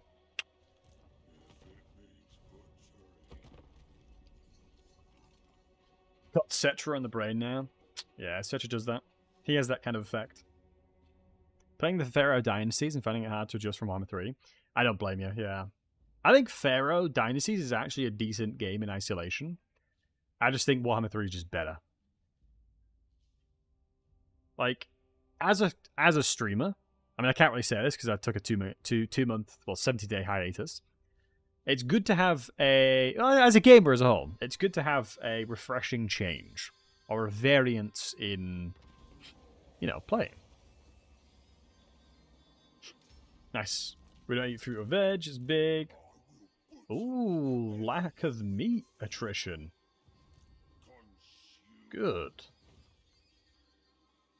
So if I go over here. You know who I am. Valheim's a palate cleanser. How many people in the chat go through Minecraft phases?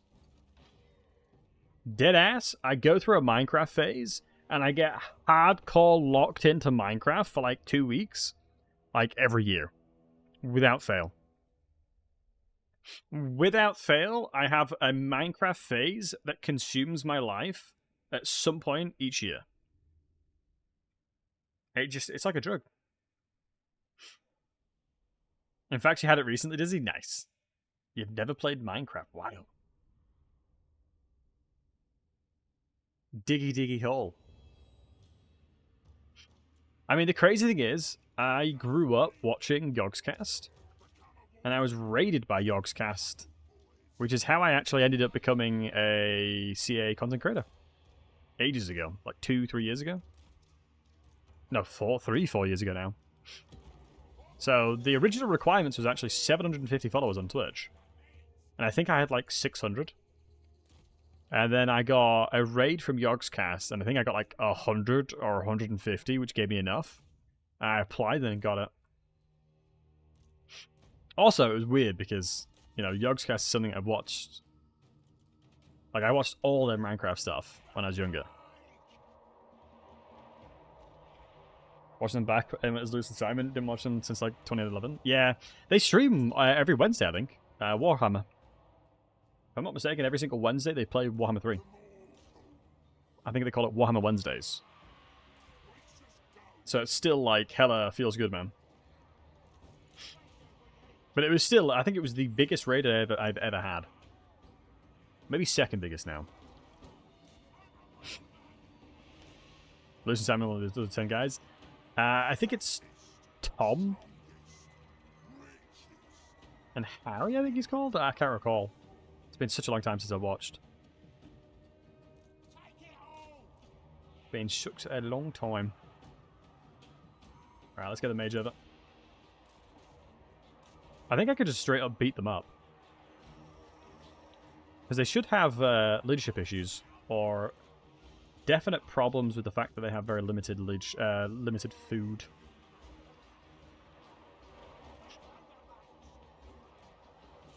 Which, as I'm sure you can imagine, is advantageous for us. Let's pull out any unit that's at risk of dying. Let's head straight for Malrog. Or Malbob. Will you ever play the Die Hard mod again? I know you fear it. I think I'll need to speak to Grackle, who was the original mod maker of it. Well, he was kind enough to basically make what I was thinking about. I think the only challenge that I have with that mod right now is balancing good gameplay and watchability with the challenge.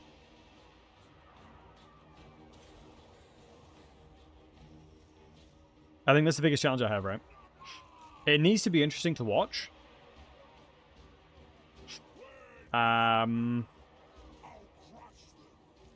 that's the balance I'm trying to find. Streaming a mod that's interesting to watch and doesn't sort of like ruin the vibe. Because certain campaigns are just completely unplayable with that mod. Because it just cheats too much. Just a flat 50% everything better, alongside way more recruitment and everything. I think recruitment's free, upkeep is free, and with the patch 5.2 buffs, it's not for the faint of heart. I can tell you that for free. It's not for the faint-hearted. As I remember doing it on Thoric and then just getting battered, because one of the problems that Warhammer 2 had, excuse me, was it was very range-centric, right? Because of all the cheats the AI got. And that mod kind of forces you into being range-centric. So if you're not sure what I'm talking about, it's basically a mod that was made that effectively doubles the AI's ability. It's like playing 2 or 3 legendary campaigns at once. Crazy. Will I be trying OPM's mod, Dulfaz? I was one of the very first streamers to try it outside of him. He was very kind to offer it to me. I think I still have access to it. I just haven't used it. Let's have a look. Let's see if he's still giving me access to it. Because I have access to it, it's just I haven't played in ages.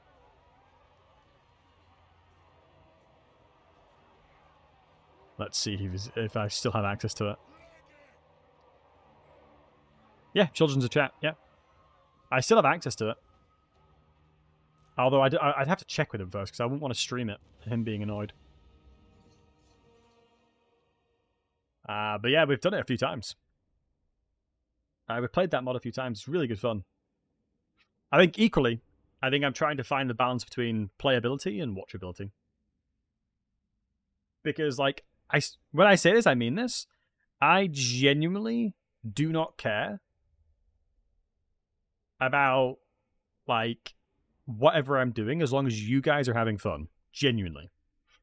I've always been chat first in the stream. As long as you guys are having fun, I'm having fun. Because then you guys talk more, you guys have good bants.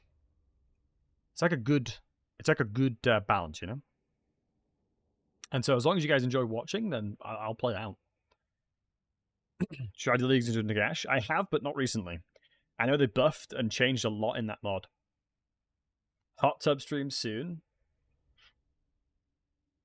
Yapping is the key to a good Twitch stream. Well, Lord knows I can do that. Lord knows I have yapology down to a T, unfortunately. Not short of yapping. I think the stream could probably attest to that. A Dwarven cosplay? I am building out a Ungrim cosplay.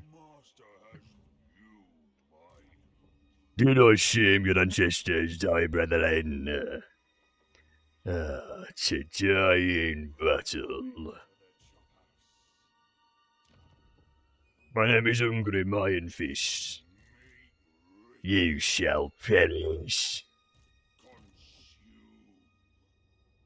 So yeah, I like the dwarves.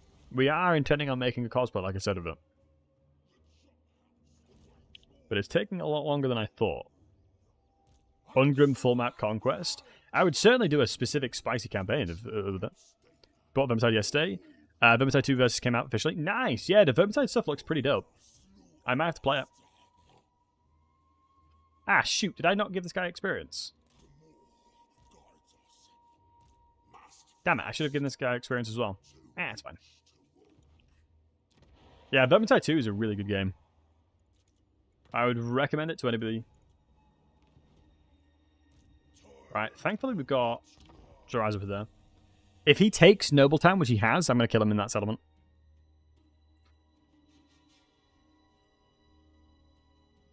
On a heavy discount. Damn. Damn, son. Where'd you find that? You got any death mages going on? No, death mages are doo-doo. Wait, can you get death mages, Enigma? Oh my god, Enigma, you're saying that because of the fact that you always made me play death mages. I deadass, Enigma, remember when you donated like I think $5 to make me use a death mage instead of a multiplayer battle, and I got absolutely destroyed. I remember it. It's so weird that I remember that, but I generally remember that. I got my butt kicked because of that. Right, let's kill Kugath, it seems. We do have movement. Can I change my food? No. Darn. Let's make sure you're over here.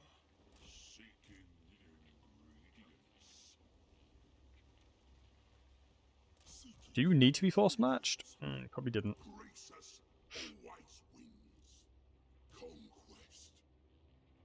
Love me memorable? Absolutely, bud. Absolutely. I mean, this probably is going to be a classic case of just the trappers just killing him.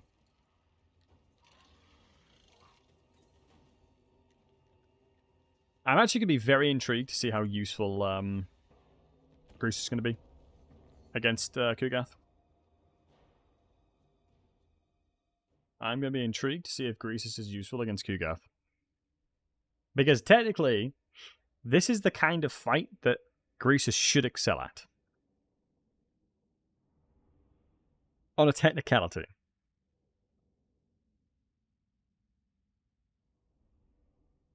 Lords on Wagon seem wanky. Yeah.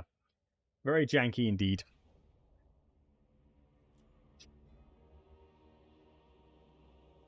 They are exceptionally janky indeed. Alright, let's take elevation. Elevation's key here. Kugath is going to batter us with ranged. So I'm going to be intrigued to see how he plays that out. I'm going to have to wait for my units, though. Now, one thing I'm intrigued about is if he will shoot Greasus. His ammunition is heavily inventory damaging based. But Greasus is technically monstrous, so I'd assume he may shoot him. And he is. So I mean, technically I could cheese out all of Kugath's ammo here. It is really ironic that the entire change that they did specifically to Kugath, or excuse me, specifically to the artillery, was to stop people from cheesing ammunition, but made it 10 times easier. Like, this is the, like, it's always very interesting when CA specifically make a change to address something, and then end up making it easier. And this is kind of that situation.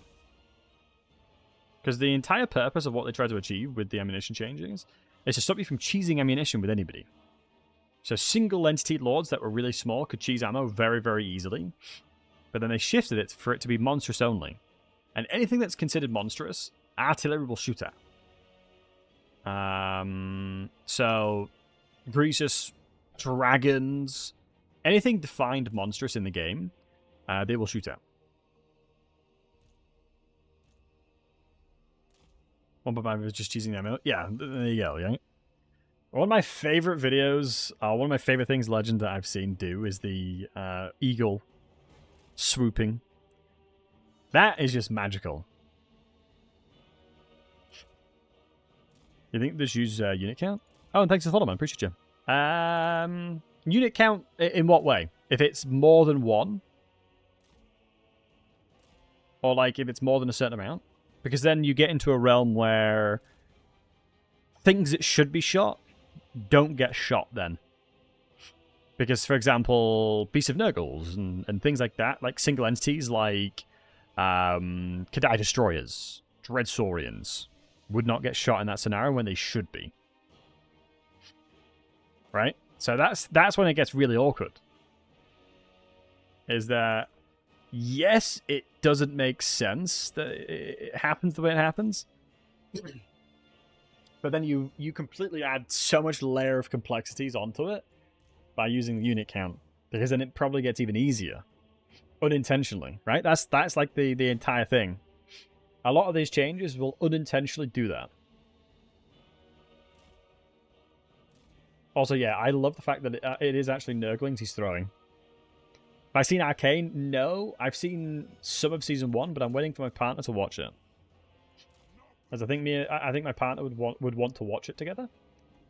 And anytime you're in a situation like that, it just bloody takes ages to watch stuff, so it's annoying. But, you know, that's what love is for. That's what love's all about.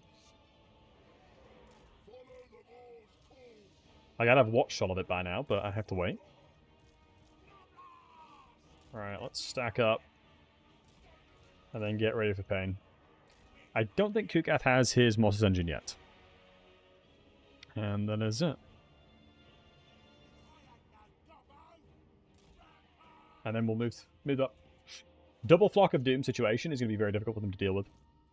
My only concern is that the Plague Drone, is going to crush us.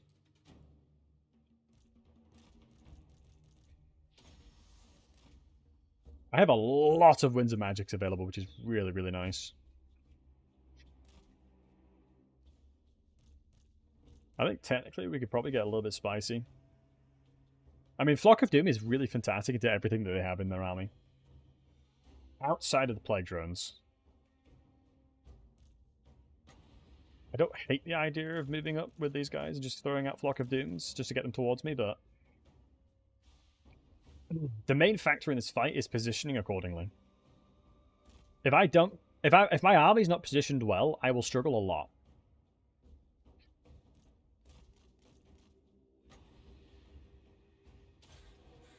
Yeah, I really don't get why they always stack on the left side like that. So now, if they try and swoop around and get fancy with it, that's okay.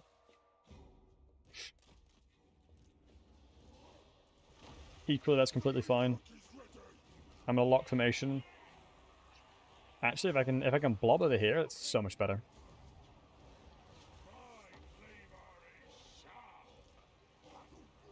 Alright, I'm gonna struggle a little bit with what I can see. But as long as I can squeeze these guys through, and I can go straight for Kugath, I'm happy. I need to wait until the dust settles a little bit.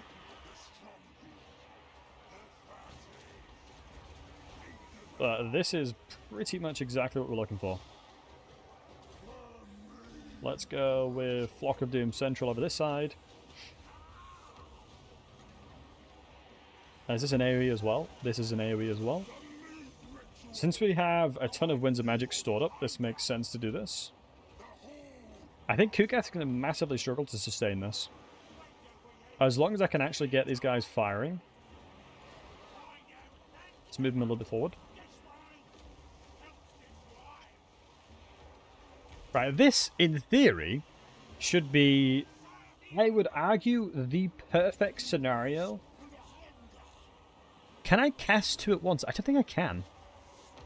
I think the only way it'd apply twice is if I overcasted one of them.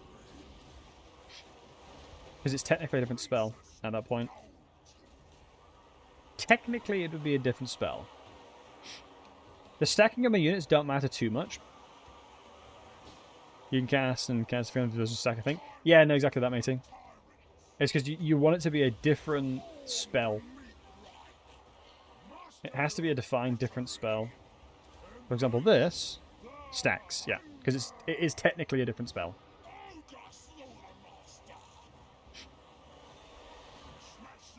Alright, come on, Greasy. 5.1k damage. He is landing. He is certainly landing hits, which is good. Plague drones, not sure what they're shooting, but clearly something not very valuable because they're not doing a lot of gold value. It's always the gold value stat you want to look at, because that will honestly tell you the most from a perspective of what they're hitting. If it's valuable or not.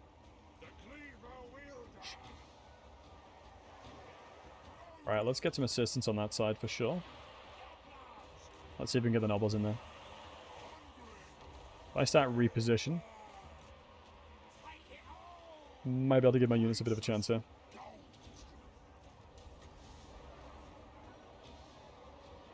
I think I'm actually happy to start casting on the right-hand side now. As long as we're finishing our food on this side. Yeah, unfortunately, Greece is still really struggling.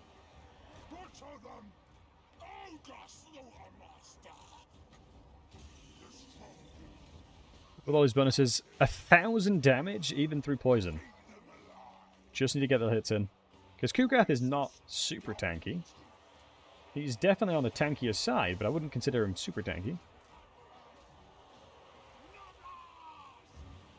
Okay, I'm going to be a little bit more attentive to my magic usage. But I think the smartest thing for me to do is just to cast on this side. And I think that's a job done. That's a bish bash bosh real good nosh kind of scenario. So unfortunately the Noble Trappers are not getting any opportunities to do damage to Kugath here, but I think, yeah, 10,000 damage. Kugath's actually taking damage from Greases, which is good. It's a shame we have no access into healing, but it is what it is. Let's get down and dirty and have a little look. Yeah, nice charge damage into the Nurglings as well. So this would be an insanely doomed scenario if I was fighting against Kugath and Mortis Engine. I wouldn't be playing it if he had Mortis Engine, to put it lightly. I wouldn't be playing like this at all. I'd have to like have individual units trying to skirmish and play a little bit more of a skirmish game. Let's go for a little bit more of a buff. I'm happy for him to have the bonuses. I think Kugath is predominantly armor piercing though.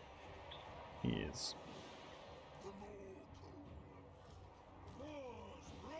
We got a little bit split here, though. See if I can run back around. I think we might be getting the trappers connecting onto Kugath now, which is good, because you can see him being staggered slightly. If I can attack Kugath from behind as well, I'll have a significant advantage. As if you're not aware, you reduce the melee defense of the target by 75% if you hit him from behind. So as you can see, it nearly guarantees the hit. It near enough guarantees the hits. Alongside with your charge as well. It's super tasty.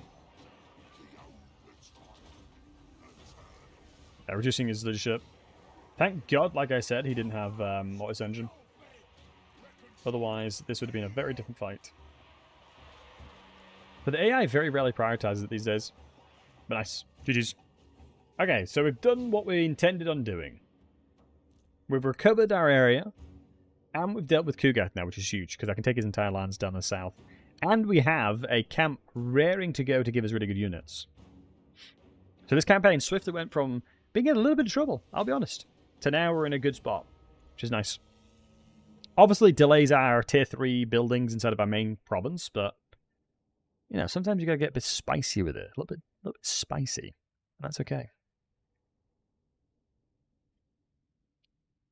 Also, F5, much love to you. Appreciate you, yeah, dropping a prime as always. Yeah, not bad. Not bad at all, folks. Not bad at all, folks. Not bad at all. From busy with Tamarkan. Honestly, Tamarkan is one of the biggest influences on the map that I've seen in a long time. Genuinely, I think that Tamarkan has changed the map dynamics probably the most out of a Legendary Lord I've seen. Genuinely. He does so much on the map now and causes so much chaos around this area. So this was a guarantee. Either Grimgor or Zatan got strong. Guaranteed. Now there's a massive power struggle in that area. A massive power struggle. Nice. Growth local province is huge. It's a shame these guys don't get it as well, because they weren't the one that attacked.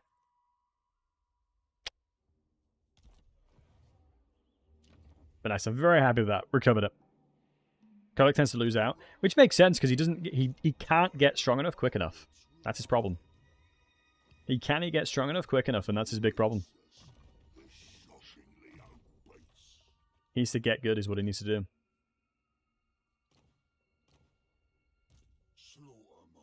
Kind of easy to play as him. Yeah, I definitely think he's on the stronger side for sure. I definitely would say he's on the stronger side for sure. Right, so now we've gotten tier 3 stuff. Let's bash that in there. We're looking towards tier 4 now because we need the mage to replace him again. Or we go towards the butcher, which I'm fine with because we need mage. I actually recruit as troll infantry, not just labors as used to. He's so much better now as the AI. Nice. I love that they've done that. I love that they've made a lot of them, a lot of the factions better. Right, boys. Do you know what we'll do? Gentlemen's game, thank you again for the follow. What we're going to do is...